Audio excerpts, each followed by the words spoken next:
Welcome everyone, क्या हाल चाल आप सभी लोग हैं। So we are again back on due परीक्षा बहुत जल्द विद आवर कोऑर्डिनेशन केमिस्ट्री वाला यूनिट। सारे पीवाईक्यूज ले लिए, बहुत सारे सवाल हैं, बहुत सारे आपको होमवर्क करने को मिलेंगे क्योंकि भाई बहुत सवाल थे इस पर्टिकुलर यूनिट के, बहुत ही ज्यादा भर भर के यहाँ से सवाल मिले आपको पीवाईक्यू से जो थे भर भर के। आईयूपीएससी पूछा गया है, बहुत प्रैक्टिस का मामला मिलेगा आपको, बहुत प्रैक्टिस का माल इस लेक्चर में मिलेगा। तो अगर आप कर रहे होंगे तो आप डेफिनेटली मुझसे क्रॉस चेक कर सकते हैं कि अगर आपको किसी भी आंसर में डाउट होगा तो पूछ लीजिएगा, क्योंकि सारे सवाल ऑब्वियसली मैं 50-60 सवाल सिर्फ आईयूपीएससी की करा दूं, that doesn't make any sense at all. Different varieties भी, और डिफरेंट वेराइटीज में भी आप रिपीटेड जो देखेंगे भाई रिपीट ही हो रहे हैं। तो मेरे हिसाब से यार कोऑर्डिनेशन केमिस्ट्री के आप मान के चलिए सारे सवाल यहीं कहीं से, मतलब ऑलमोस्ट इन्हीं कुछ चीजों के अराउंड घूमते हैं, तो यहीं से आपको कुछ ना कुछ मिलने वाला है डेफिनेटली, जैसे हर बार मिलता भी है।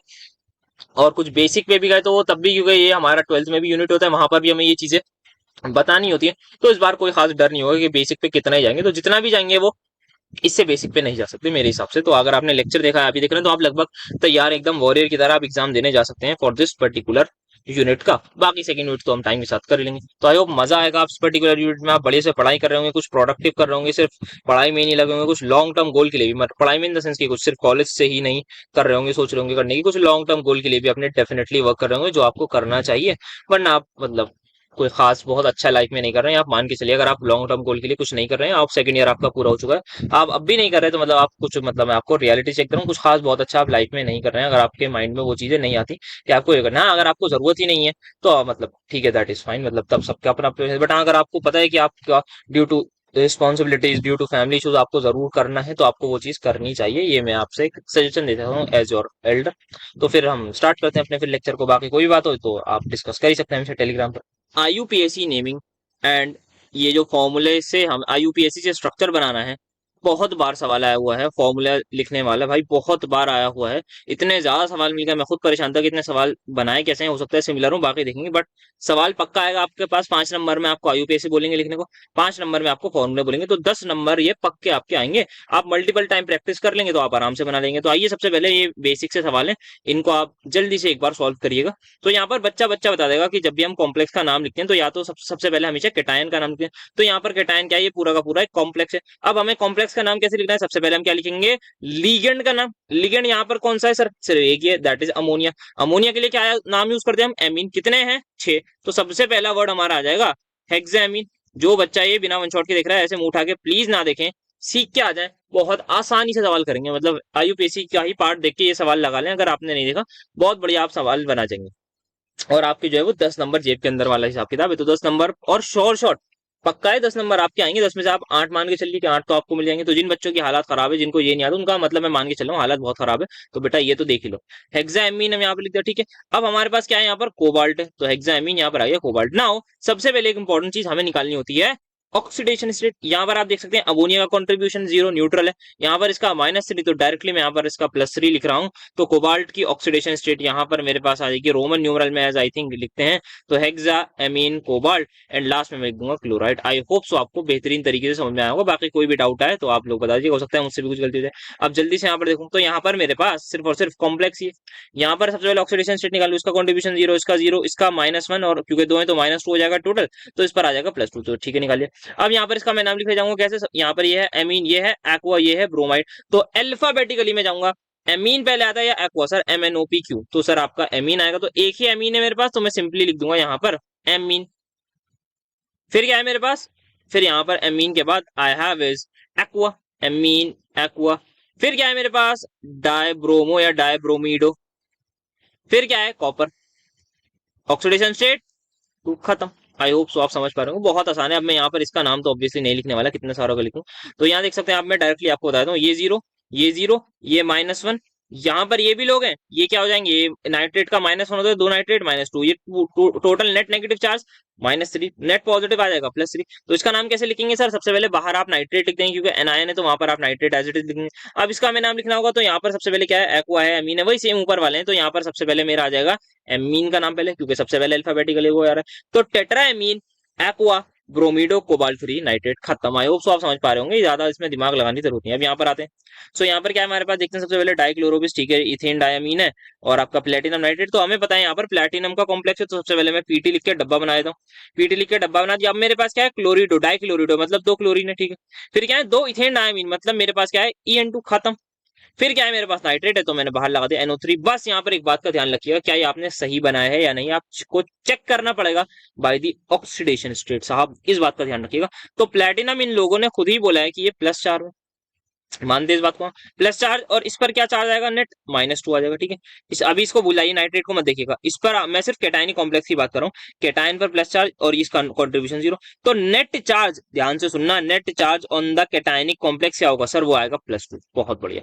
तो याद रखिएगा यहाँ पर +2 आएगा, तो इस पर कितना आना चाहिए, एनायन पे नेट चार्ज, सर एनायन पर नेट चार्ज -2 आना चाहिए। और एक कितना कॉन्ट्रीब्यूशन दे रहा है, -1 का, तो क्या ये 2 होने चाहिए, यानी बस इतना बता दो।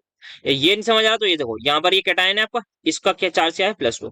ये एनायन है आपका, इसका चार्ज क्या है, -1। बचपन में ये क्रिस क्रॉस मेथड अगर नहीं पढ़ा तो फिर क्या ही पढ़ा होगा, तो ये आ जाएगा, ये इस पर 2 आ जाएगा। आई होप सो आप समझ गए होंगे। तो इस चीज का बस यहाँ ध्यान रख के चलना है। देन यहाँ पर अगर हम बात करें तो पोटेशियम है, तो सबसे पहले मैंने के लिख दिया। फिर टेट्रासाइनो निकलेट, अच्छा तो निकल का कॉम्प्लेक्स है, निकल लिख दिया मैंने। टेट्रासाइनो लिख दिया, मतलब CN मैंने लगा दिए कितने, 4। फिर यहाँ पर इसने बताया, मुझे यहाँ पर अगेन नंबर का ध्यान रखना है, ऐसे लिख के मत निकल लीजिएगा पतली गली से, कि निकल है मेरा +2 में और साइनाइड पर नेट नेगेटिव चार्ज क्या है, -2। और यहाँ पर net negative charge on the complex आ जाएगा, -2 आ जाएगा। तो -2 यहाँ पर कितना आना चाहिए कि ये बैलेंस हो, सर ये खत्म। आई होप सो बच्चा बच्चा यार बता देगा, मतलब इसमें ज्यादा वो नहीं हो रही, परेशानी नहीं होनी चाहिए। इसकी बात करें, क्रोमियम 3 है, क्लोराइड है, तो आइए सबसे पहले मैं CR लिख देता हूँ। फिर मेरे पास क्या है, ट्रिस इथेन डायमीन मतलब CrEn3, ठीक है जी। फिर मेरे पास क्या है, यहाँ पर नेट चार्ज मुझे कोई बता सकता है सर, यहाँ +3 है, तो सर ऑब्वियसली ये 0 कंट्रीब्यूशन दे दे, तो यहाँ पर +3 आएगा नेट चार्ज। क्लोराइड मतलब 3, कितने क्लोरीन चाहिए, बस देखते ही बता दो यार, देखते ही बताना है आपको, दिमाग चलाना है, ये खत्म। आई होप सो आप समझ गए होंगे लॉजिक। अब आइए जल्दी जल्दी सवाल यहाँ पर उड़ाते हैं, कुछ नया मिलेगा तो करेंगे। तो अब यहाँ पे जैसे आप देख सकते हैं, इसका हमें क्या बताना है, फॉर्मूला लिखते हैं। तो पोटेशियम टेट्राहाइड्रोक्सिडो जिंकेट, तो खत्म यार, इसको लिखने की जरूरत नहीं, मैं इस वाले का लिख देता हूँ। चलो, पोटेशियम टेट्राहाइड्रोक्सिडो जिंकेट मतलब जिंक, ये आ गया, ये यहाँ पर आ गया। अच्छा जिंकेट को ये बता सकते हैं क्यों लिखा है, क्योंकि ऑब्वियसली ये एनायनिक कॉम्प्लेक्स का पार्ट है, तो यहाँ पर जिंकेट लिखा, जैसे पीछे निकलेट था वैसे यहाँ। अच्छा जिंक +2 में है, तो ऑब्वियसली नेट चार्ज बाहर -2 आएगा, तो ये आ गया, ठीक है। चलो नेक्स्ट बढ़ते हैं, आई होप सो मैंने सही लिखा। अब यहाँ पर आ जाते हैं, तो यहाँ पर थोड़ा ध्यान से हम यहाँ पर करेंगे, दैट इज ये आ गए हमारे वो वाले, क्या बोलते हैं उनको, ब्रिजिंग लिगेंड। तो यहाँ पर mu hydroxido, mu super oxido, तो मेरे पास सबसे पहले हाइड्रोक्साइड यहाँ आ गया, ठीक है। सुपर ऑक्सीडो यहाँ पर आ गया, तो सुपर ऑक्साइड का क्या होता है सर, सुपर ऑक्साइड का आपका होता है O2 negative, if I am not wrong, हाँ ठीक है, यहाँ पर आ गया। अब यहाँ पर है क्या आपका, देख सकते हैं म्यू हाइड्रोक्सीडो म्यू और बिस पेंटाइमिन दिस क्रोमियम, तो 2 क्रोमियम है, तो ठीक है मैंने 2 क्रोमियम लिख दिया, ये लगा दी, ठीक। उसके साथ क्या है मेरे पास, पेंटाएमीन, मतलब क्या है मेरे पास 5 एमीन्स ग्रुप है, तो 5 मैं यहाँ पर एमीन लगा देता हूँ, तो यहाँ पर मतलब मेरे NH3 है 5। यहाँ पर भी क्योंकि सिमेट्रिकल है, देखो इन्होंने तरीका क्या लिखा है, 20 जो वर्ड है ना, ये बता रहा है कि यहाँ पर आपका सिमेट्रिकल है। देन फाइनली क्लोराइड, खत्म। कोई सवाल है, बिल्कुल भी सवाल नहीं है, मतलब क्या इतना मजाक लग रहा है सर। अब यहाँ पर देखो, मैं यहाँ पर सल्फेटो रोडियम की बात हो गई, तो आओ यहाँ पर इस वाले का फिर भी लिख लेते हैं, क्योंकि यहाँ पर मुझे 2 लग रहा है, और यहाँ पर इस वाले का आप लिख के आ जाना खुद ही। तो इसका अगर देखने की कोशिश करें, तो यहाँ पर पेंटाएमीन सल्फेटो रोडियम, तो रोडियम है मेरे पास, फिर मेरे पास पेंटाएमीन है, फिर मेरे पास सल्फेटो, ठीक है सर। फिर दूसरा कॉम्प्लेक्स कौन सा है, दूसरा है मेरे पास टेट्राहाइड्रोक्सीडोफेरेट, मतलब Fe है, टेट्राहाइड्रोक्सीडो मतलब ये है, हाँ जी सर, ठीक है।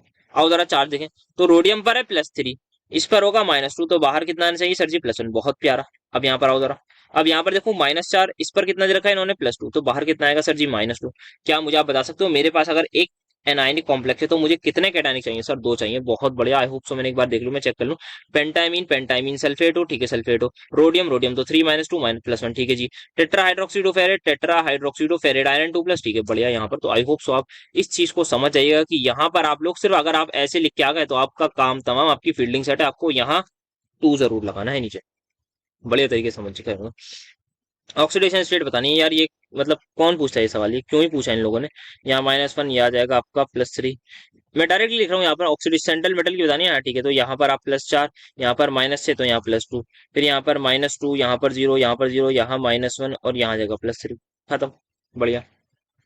इनके IUPAC लिखो, इस वाले का खुद ही लिख लेना। अच्छा यहाँ पर एक चीज बता दूं, यहाँ आयरन और जब NO साथ में हो, मैंने एक चीज बताई थी कि यहाँ पर NO पॉजिटिव होता है, तो ये नाइट्रो सोनियम है, ना कि नाइट्रोसो। आई होप सो आप इस बात को समझ पा रहे होंगे। अब यहाँ पर इसका अगर हम नाम लिखना चाहें तो यहाँ पर आपको ब्रिजिंग लिगेंड अलग ही नजर आ रहे होंगे चमकते हुए कि NH2 भी हमारा ब्रिजिंग लिगेंड है और OH भी है। तो हमें इनके IUPAC लिखने तो म्यू हाइड्रोक्सीडो आएगा और म्यू अमाइडो आएगा, if I am not wrong. हाँ जी।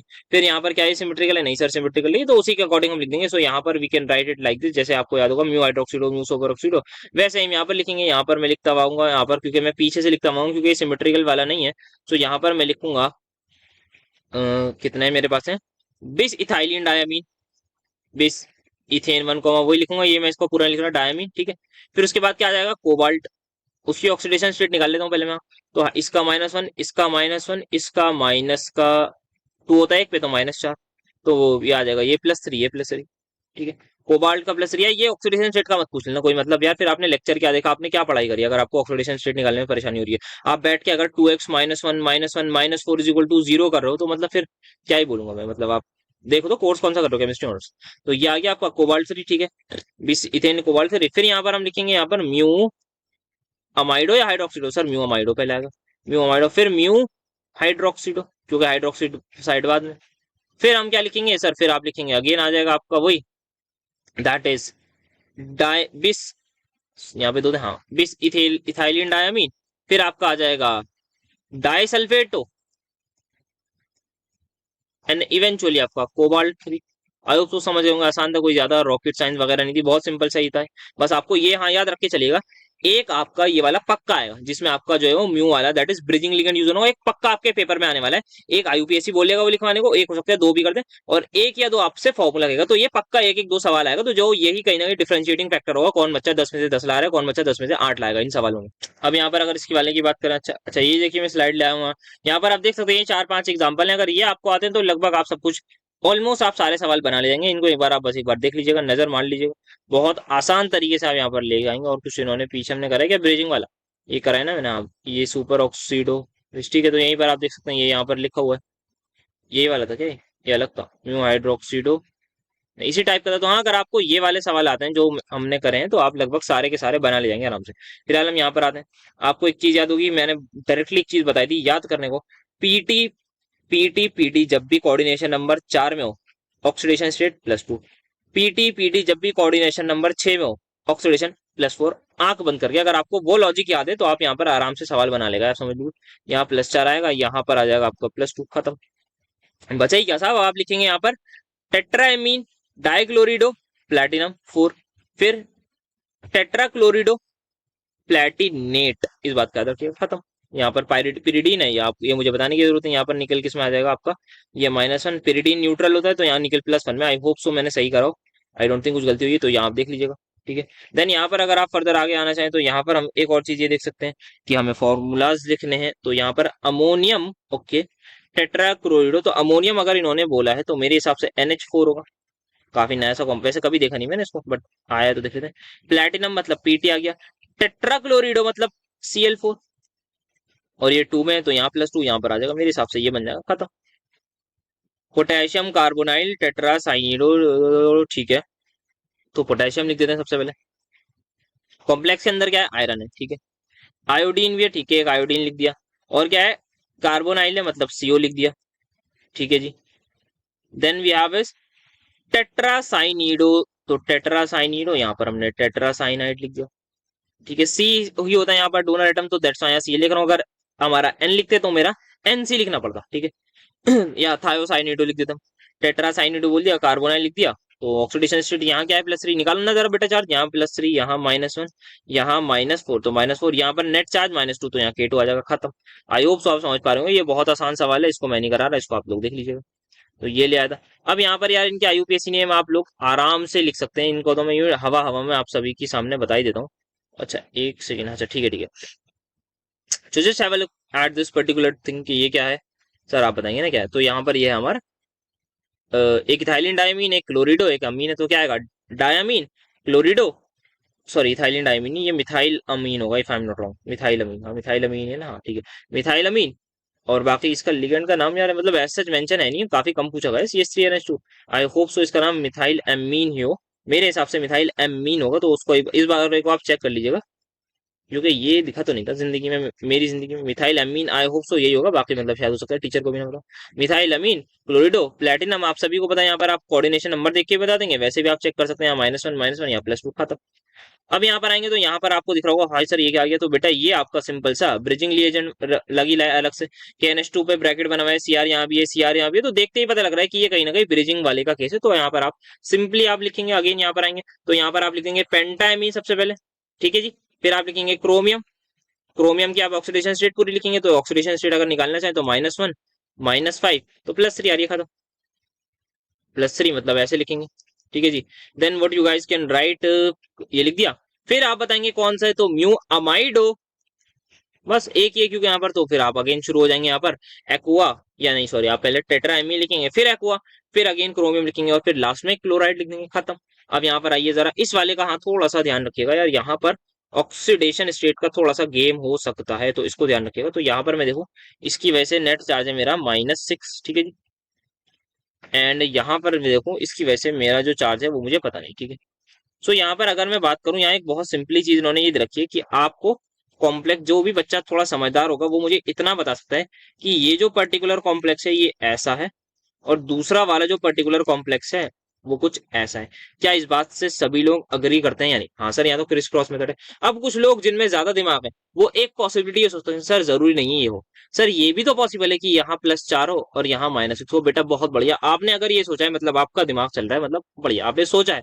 अगर आपने ये सोचने के बाद फिर इसको डिस्प्रूव करा कि नहीं +4 +-6 नहीं होगा, तो आप बहुत बढ़िया दिमाग चला रहे हो। बट अगर आपने ये भी सोच लिया ना, तो आप ऐसा नहीं है कि आप जो बात बोल रहे हैं सिर्फ आप वही सुन के आगे बढ़ लो, कि जो रटने वाला आपका दिमाग नहीं, आपका सोचने वाला है, बहुत बढ़िया। आइए जरा चेक कर लेते हैं यहाँ पर, अगर -6 होगा तो क्या होगा। सो अगर मैं यहाँ पर बात करूं, यहाँ पर मेरा मान लीजिए -6 चार्ज है, तो -6 इस वाले से लेके चल रहा हूँ, मैं मान रहा हूँ मैं -6, तो यहाँ पर इसका आप सबसे पहले देखिए -6 की वजह से आ रहा है। तो अगर यहाँ पर इस पर्टिकुलर कॉम्प्लेक्स के नेट चार्ज ही -6 होगा, तो कोबाल्ट की ऑक्सीडेशन स्टेट क्या होगी सर? 0, पॉसिबल ही नहीं है, खत्म। कोबाल्ट ऑक्सीडेशन स्टेट 0 में देखा नहीं, कॉम्प्लेक्स में कुछ ना कुछ होता है, मैक्सिमम ऑफ द कॉम्प्लेक्स कुछ ना कुछ करते हैं, और साइनाइड वगैरह के साथ तो करते ही। तो यहाँ पर सर ये तो पॉसिबल ही नहीं, तो इसका मतलब ये वाला केस हट गया। तो दैट्स वाई यहाँ से मुझे एलिमिनेट करना होगा इस पर्टिकुलर केस को, तो अब जाके ये मेरा केस एलिमिनेट हुआ। बाकी आपसे इतना ज्यादा दिमाग नहीं लगाएंगे, बट मैं बोल रहा हूँ आपको यार, आप दिमाग लगा के अगर सोचते हुए चलेंगे ना, अगर आपने +4 -6 वाली पॉसिबिलिटी, किसी ने +6 और -9 भी सोचा है, अगर ऐसी चीज आप सोच के चल रहे हैं, तो आप आगे जो लाइफ में काम जी चीज आएंगे ना, उन चीजों पर आप फोकस कर रहे हैं, ना कि सिर्फ ये वाली पर। अब जरा आओ यहाँ पर कैटायन एनायन को लिखो, तो यहाँ पर बच्चा बच्चा बोल देगा सर यहाँ पर आपको लिखना है हेक्साएमीन कोबाल्टू, खत्म। और यहाँ क्या लिखना है? Hexa cyanido cobaltate. यहाँ पर अच्छा सर ऑक्सीडेशन स्टेट भी बताया, तो बेटा यहाँ +2 है और यहाँ पर प्लस क्या आएगा? 3 आएगा, है ना? हाँ ठीक है सर, खत्म। आई होप सो आप समझ रहे हो। अच्छा कोई बच्चा ये ना बोल दे कि सर आपको यहाँ पर ट्राई लिखना होगा और यहाँ पर डाई लिखना होगा। बेटा जो बाहर सबस्क्रिप्ट में नंबर लिखने का, कभी आपको याद है मैं K2Fe4 वाला लिखा, यहाँ पर मैंने आप यहाँ पर मैं क्या टेट्रा पोटेशियम लिखूंगा? नहीं सर बिल्कुल नहीं लिखेंगे, तो ऐसे याद रखना, हम यहाँ पर ऐसा नहीं करते। सिमिलरली क्या यहाँ पर मैं टेट्रा पोटेशियम लिखूंगा? नहीं लिखेंगे। सिमिलरली यहाँ पर और कहा गया किसी, यहाँ पर आपने देखा है कि आप या जो K2 है यहाँ पर डाई पोटेशियम था? नहीं सर, तो है हमारा कभी भी पूरा एनायन पूरा कैटायन में हम प्रॉपरली वो नहीं लिखते, डाई वाई वो हमारा अंडरस्टूड होता है बाय चार्जेस। अब यहाँ पर आप देख सकते हैं सोडियम बिस थायोसल्फेटो, थायोसल्फेट मेरे हिसाब से H2O3 होता है, आप इसको एक बार चेक कर लीजिएगा। तो मेरे हिसाब से H2O3 होगा, थायोसल्फेटो सोडियम है तो सोडियम बाहर आ जाएगा, आर्जेंटेट मतलब सिल्वर Ag। तो अगर यहाँ नेट चार्ज की बात करें तो इस पर +1, तो थायोसल्फेटो मेरे हिसाब से H2O3 2 नेगेटिव होता है, तो यहाँ पर -4 आ जाएगा, तो यहाँ पर 3 आना चाहिए। तो मेरे हिसाब से ये बन रहा है, बाकी मैं भी चलो यार चेक ही करके आया था। नहीं सही बनाया मैंने, बढ़िया देख लिया मैंने, ठीक है। अब यहाँ पर आप देख लो यार, अब वेनेडिएट मतलब वेनेडियम होगा, आप देख लो यार इन चीजों को। अब मुझे नहीं लगता कराने की कुछ जरूरत है, अगर कुछ खास दिखेगा तो कराऊंगा। चलो एक ये वाला देख लेते हैं। तो यहाँ पर क्या है, ये इसकी प्लेटिनम की ऑक्सीडेशन स्टेट, यहाँ -1 यहाँ -1 यहाँ -1, बाहर भी क्या है आपका -1 है, तो मुझे यहाँ +2। सर क्या बात कर रहे हैं, आपका कोऑर्डिनेशन नंबर 4 PT +2, आप कितना दिमाग लगाते हैं बेटा, बिल्कुल सही आपने अगर ऐसा कर लिया। तो यहाँ पर कैसे लिखूंगा मैं सर? यहाँ पर आप लिखिए ब्रोमीन है, क्लोरीन है, नाइट्रोड है और अमीन है। तो सबसे पहले एमीन साहब आएंगे, एमीन आ गए, फिर हमारे आएंगे ब्रोमाइडो, ब्रोमीडो, फिर हमारे आ जाएंगे क्लोरीड या क्लोराइडो, देन हमारे आ जाएंगे नाइट्रेटो, नाइट्राइट, नहीं nitrito, if I am not wrong, इसको चेक कर लेना। फिर हमारे आ जाएंगे क्या? प्लैटिनम, इसको पूरा लिखना 2, और लास्ट में आयन लिख दीजिएगा क्योंकि ये आयन है, बस इस चीज का ध्यान रखिएगा। इस वाले का आप लिख देंगे कैल्शियम ट्राइऑक्सिलेट, इसकी जरूरत नहीं है। डायमीन ट्राइक्लोरोबिस्मिथाइल, आई डोंट थिंक इसकी जरूरत है। कुछ अगर जरूरत हो तो आप बता दिएगा। पैलेडियम वाला कोई जरूरत नहीं है, ठीक है, बस बढ़िया आपका। आई होप सो यहाँ देख सकते हैं आप, पैलेडियम आपका coordination number 4 oxidation state +2, palladium आपका ऑक्सीड ओ सॉरी कोऑर्डिनेशन नंबर 4 +2, ठीक है। आइए यहाँ पर, अच्छा इसको मैं थोड़ा सही कर लूँ पहले। तो देखिए यहाँ पर अगर हम स्टार्ट करें तो इस वाले में आपको हो सकता है थोड़ा सा सोचना पड़े कि यहाँ क्या ऑक्सीडेशन स्टेट है। तो देखते हैं यहाँ पर, आप देख सकते हैं जैसे कि यहाँ पर अमोनिया का कॉन्ट्रीब्यूशन कुछ नहीं, +6 आएगा। यहाँ पर आपका ये -6 आएगा, ठीक है। तो अब इस पर्टिकुलर पर क्या चार्ज होगा, तो हमें इतना पता है यहाँ पर, यहाँ +6 है, यहाँ -6 है।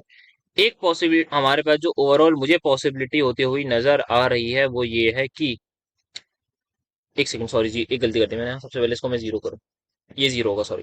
यहाँ पर ये जीरो है, इस पर कुछ चार्ज होगा +x, इस पर कुछ चार्ज होगा +y, ठीक है। तो एक पॉसिबिलिटी सबसे पहले मैं यहाँ पर आपको बता दूं, आप अगर थोड़ा सा दिमाग लगाएं, बाकी हम सोच सकते हैं, आपको पता लग रहा होगा ये +3 होगा तो ये भी +3 होगा, वहां पर बात बन जाएगी। हाँ, मोस्ट ऑफ द केसेस में तो वही होता है, मेरे हिसाब से याद ही कर लो तो बेटर है, क्योंकि क्रोमियम आपको पता है ये यहाँ पर अमोनिया के साथ +3 में ही कॉम्प्लेक्स बना रहा होता है। कुछ चीजें हैं जो हमें याद रखनी होती है, तो उनमें से ये एक है। बाकी सोचने का अगर हम बात करें, +2 +4 से मैं जाऊँ, क्या आप लोग सोच पाएंगे अगर यहाँ +2 होगी मान लो, यहाँ पर आएगी, ठीक है, तब भी चल जाएगा। यहाँ 1, यहाँ 5, तब भी आपका पॉसिबल हो जाएगा, बट हमें फिर देखना पड़ेगा कि ये एग्जिस्ट करती हैं या नहीं। तो क्रोमियम की आपको पता होगा +2 आपने कहाँ ही देखी होगी, क्रोमियम आपको मोस्ट ऑफ द केसेस में +3 में ही नजर आता है। तो क्रोमियम यहाँ पर +3 में होगा, जैसे ही क्रोमियम यहाँ +3 में होगा वैसे ही इसको भी यहाँ +3 में होना पड़ेगा, तभी आपका नेट चार्ज हिसाब किताब वो बराबर होगा। तो ये हिसाब किताब है, इसके अकॉर्डिंग आप यहाँ पर लिख देंगे, that is hexaammine chromium 3, then we have is hexafluorido cobaltate 3, ठीक है जी। बढ़ते हैं आगे। तो कोबाल्ट की अगर हम बात करें, आयरन कोबाल्ट, कोबाल्ट का एटॉमिक नंबर कुछ सोच रहा हूँ मैं, कुछ यहाँ पर अगर हो जाए, ये है इसकी कॉन्फ़िगरेशन 4s2 3d7। इसके नंबर ऑफ अनपेड इलेक्ट्रॉन बताना जरा यार, कितने होंगे, 3 अनपेड है ना, ठीक है सही है। तो यहाँ पर 5, चलो लेट भी, ठीक है आगे बढ़ो। नहीं, वो वाले लॉजिक नहीं लग पा रहा, तो ये हमारा हो जाएगा। इस वाले का नाम वही हमने अपने बहुत बार देख लिया, यहाँ पर आप देख सकते हैं, मेरे हिसाब से क्रोमियम +3 में ही होगा, एक बार निकाल लें -1, और यहाँ पर आ जाएगा बाहर आपका +6 आना चाहिए। तो हाँ ठीक है, आप ये +3, ये +3, ये -1, तभी आपका है, और बाहर आयन लिख दीजिएगा। फिर ये आपका देख सकते हैं, ये आपका अमोनियम वो थायोसाइनेटो, प्लेटिनम आपका हेक्साथायोसाइनेटो, सही बोला है ना मैंने, हेक्साथायोसाइनेटो, हाँ।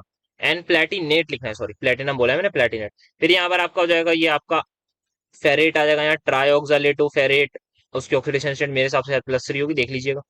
यहाँ पर आप सिंपल अगेन कर सकते हैं। इस वाले की अगर हम बात करें तो यहाँ पर हमें, हाँ यहाँ थोड़ा सा इसका देख लीजिएगा, ये थोड़ा सा अलग है, बाकी कम प्रोबेबिलिटी है। यहाँ पर आपके कितने कार्बोनाइल है सर, 12, 12 के लिए हम लिखते हैं dodeca, deca is for 10, तो dodeca, and then dodeca क्या है, carbonyl, dodeca carbonyl tri manganese. Sir यहाँ ट्राई किसने लिखना है? बेटा कॉम्प्लेक्स के अंदर है, इस वजह से कर रहा हूँ, अगर ये कॉम्प्लेक्स के बाहर होता है मेटल तब हम नहीं लिखते, जैसे कि ये सोडियम वाला केस यहाँ नहीं लिखा मैंने, ट्राई सोडियम। यहाँ क्यों लिख रहा हूँ, क्योंकि यहाँ कॉम्प्लेक्स के अंदर है।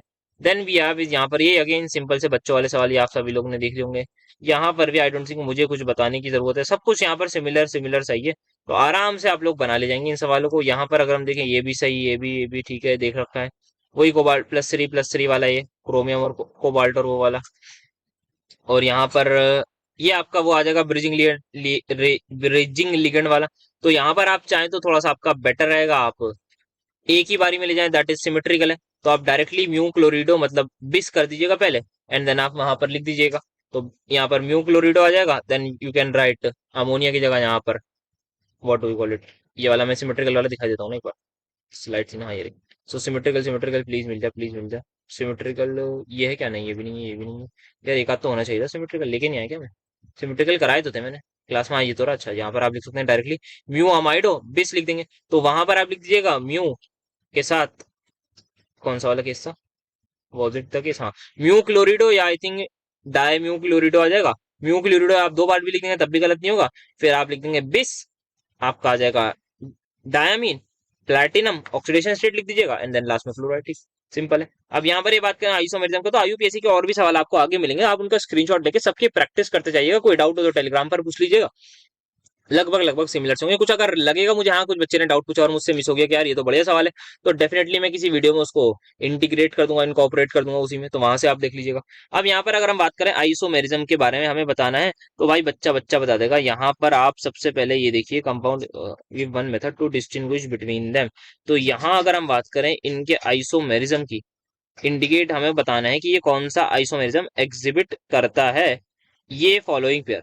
तो यहाँ पर यार अगर मैं बात करूं, अगर ये इस पेयर के बारे में पूछ रहे हैं, जैसे बी केस है, यहाँ पर आप देख लेंगे, आप बोलेंगे सर ये तो हमारा हाइड्रेट आइसोमेरिज्म है, वाटर वाला सॉल्वेट आइसोमेरिज्म, जहां पर हमारे वाटर मॉलिक्यूल्स क्रिस्टलाइजेशन में होते हैं, कुछ कभी लिगेंड में होते हैं। और सर अगर मुझे इसको सेपरेट करना है तो हम यहाँ पर AgNO3 से रिएक्शन कराएंगे। एक केस में मेरा 1 मोल AgCl आएगा, दूसरे केस में मेरा 3 मोल AgCl आएगा। बच्चा बच्चा बता देगा इसका सेपरेट मेथड भी। आई होप सो आप समझ पा रहे होंगे कि यहाँ पर हमें इन दोनों के बीच में तो कंपेयर करना है, मुझे इसको इससे कंपेयर करना है, सिमिलरली मुझे इसको इससे कंपेयर करना होगा, ठीक है। तो मुझे आइसोमेरिज्म बताना है, इसमें क्या कौन सा है, एंड एक मेथड बताना है। तो अगर ये लॉजिक इन्होंने लगाया है कि इन दोनों में आइसोमेरिज्म, इन दोनों में, तो क्या आप मुझे बता सकते हैं सर यहाँ कौन सा है? तो काफी लोग बोलेंगे सर यहाँ पर आपका आयोनाइजेशन आइसोमेरिज्म यूज होगा। तो जिस भी बच्चे ने यार आयोनाइजेशन करा है, मतलब आप लोग पढ़ाई वढ़ाई कर रहे हैं, आपने नोट्स वगैरह रिवाइज करा है, पर आप दिमाग थोड़ी आंखों से नहीं चला रहे हैं, बेटा एक केस में कोबाल्ट है, एक केस में रोडियम है, क्या ये दोनों आइसोमर्स भी हैं एक दूसरे के? इतना मुझे बता दीजिए, क्या ये दोनों आइसोमर्स कहलाएंगे? क्या मॉलिक्यूलर फॉर्मूला सेम है? नहीं सर, बस हो गया काम।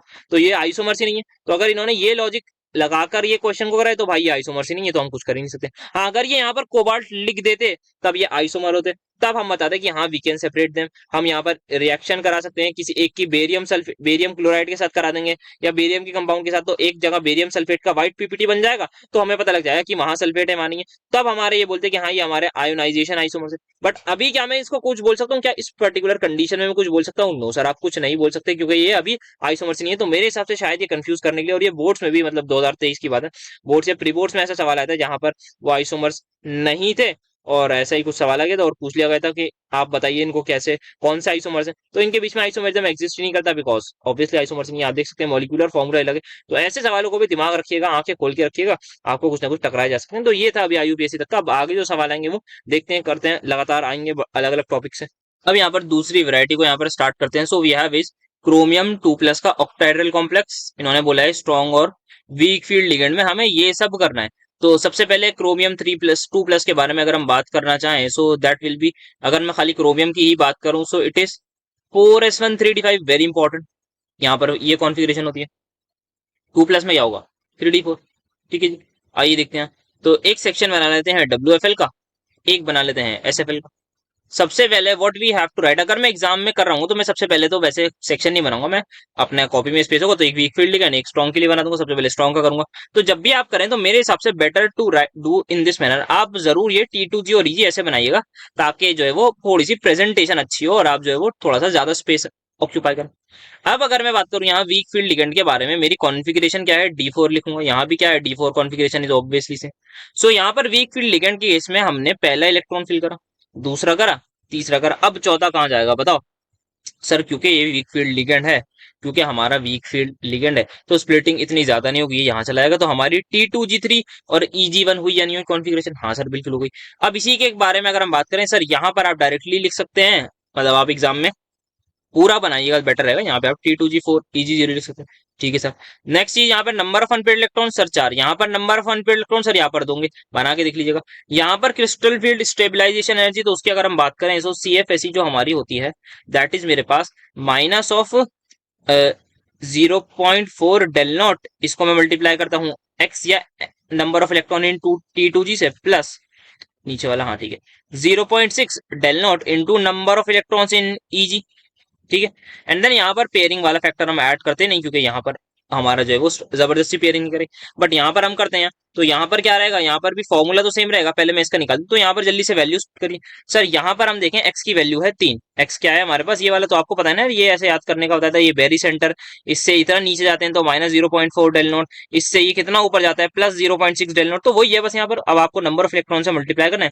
सो 3 into this, so that will be equal to -1.2, ठीक है, और 1 इंटू दिस +0.6, तो मेरे हिसाब से जो फाइनल आंसर आएगा that will be -0.6 del naught आना चाहिए, बहुत आसान।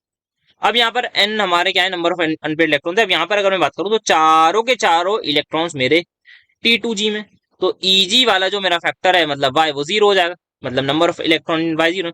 तो यहाँ पर अगर मैं बात करूँ CFSE की, so that will be equal to मेरा माइनस का 0.4 del naught into 4, that is -1.6 del naught, plus यहाँ पर हम XP लिखते थे, दैट इज पेयरिंग एनर्जी का फैक्टर। तो यहाँ number of pairs that are form due to strong field ligand हम बात करते थे। यानी सर यहाँ अगर हमारा स्ट्रॉन्ग फील्ड लिगेंड नहीं होता तो हमारे एक भी पेयर नहीं बनता था, बट क्योंकि स्ट्रॉन्ग फील्ड लिगेंड है तो यहाँ पर एक पेयर बनी है, सो दैट्स व्हाई मैं यहाँ पर 1P लिखूंगा। जिसको समझ नहीं आए बेटा लेक्चर उठा के देख लेगा।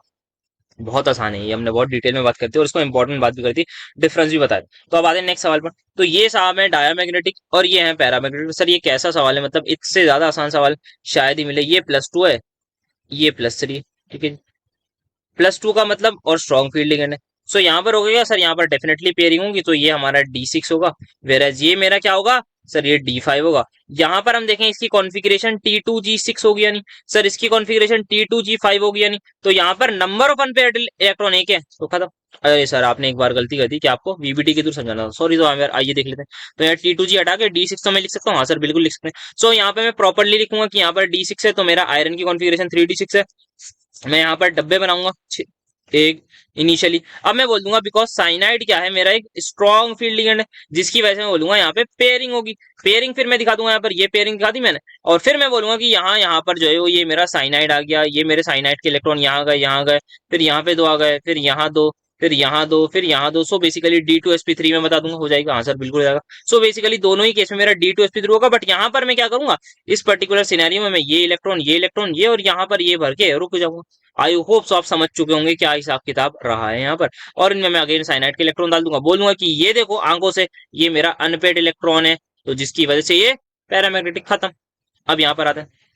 अब ये एक सवाल है जो जनरली तो नहीं दिखता, बट दिखा है और शायद मुझे भी पहली बार दिखा है। अब यहाँ पर इस सवाल को करूंगा कैसे, लॉजिकली सोचिए, हमने कुछ पढ़ा नहीं ऐसा, और पॉसिबिलिटी है इस टाइप का कुछ और अगर आ जाए एग्जाम में, तो दिमाग कैसे चलाना। Fe2+Fe3+ साइनाइड के साथ कॉम्प्लेक्स बनाते हैं, बट NH3 के साथ नहीं। तो सबसे पहले यार, क्या ऐसा NH3 के पास नहीं है जो CN के पास है, हमें सबसे पहले यही तो पता लगाना होगा, तभी मतलब कुछ ऐसा होगा। भाई साइनाइड क्या ऐसा कर रहा है, तो आप सबसे पहले बोलेंगे सर यहाँ एक तो कार्बन होता है डोनर एटम, मैं कहूंगा बिल्कुल सही, और यहाँ नाइट्रोजन होता है, तो डोनर एटम का डिफरेंस आ गया। मैंने कहा ठीक है, और कुछ। तो आप लोग सोच रहे होंगे और क्या बोला जा सकता है, तो बिल्कुल आपको सोचना चाहिए कि आखिर क्या ऐसा होगा जो NH3 नहीं बना पा रहा। कुछ ना कुछ ऐसी टेंडेंसी होगी, कुछ ना कुछ स्टेबिलिटी का फैक्टर आ रहा होगा, नहीं तभी होगा। हाँ सर बिल्कुल आपने सही सोचा। तो अगर कॉम्प्लेक्स नहीं बन पा रहा तो कहीं ना कहीं स्टेबल नहीं होगा, तभी नहीं बन रहा होगा। अब उसके इतना हमने डिटेल में तो नहीं बढ़ा पाता, हाँ कुछ ना कुछ हम सोच सकते हैं।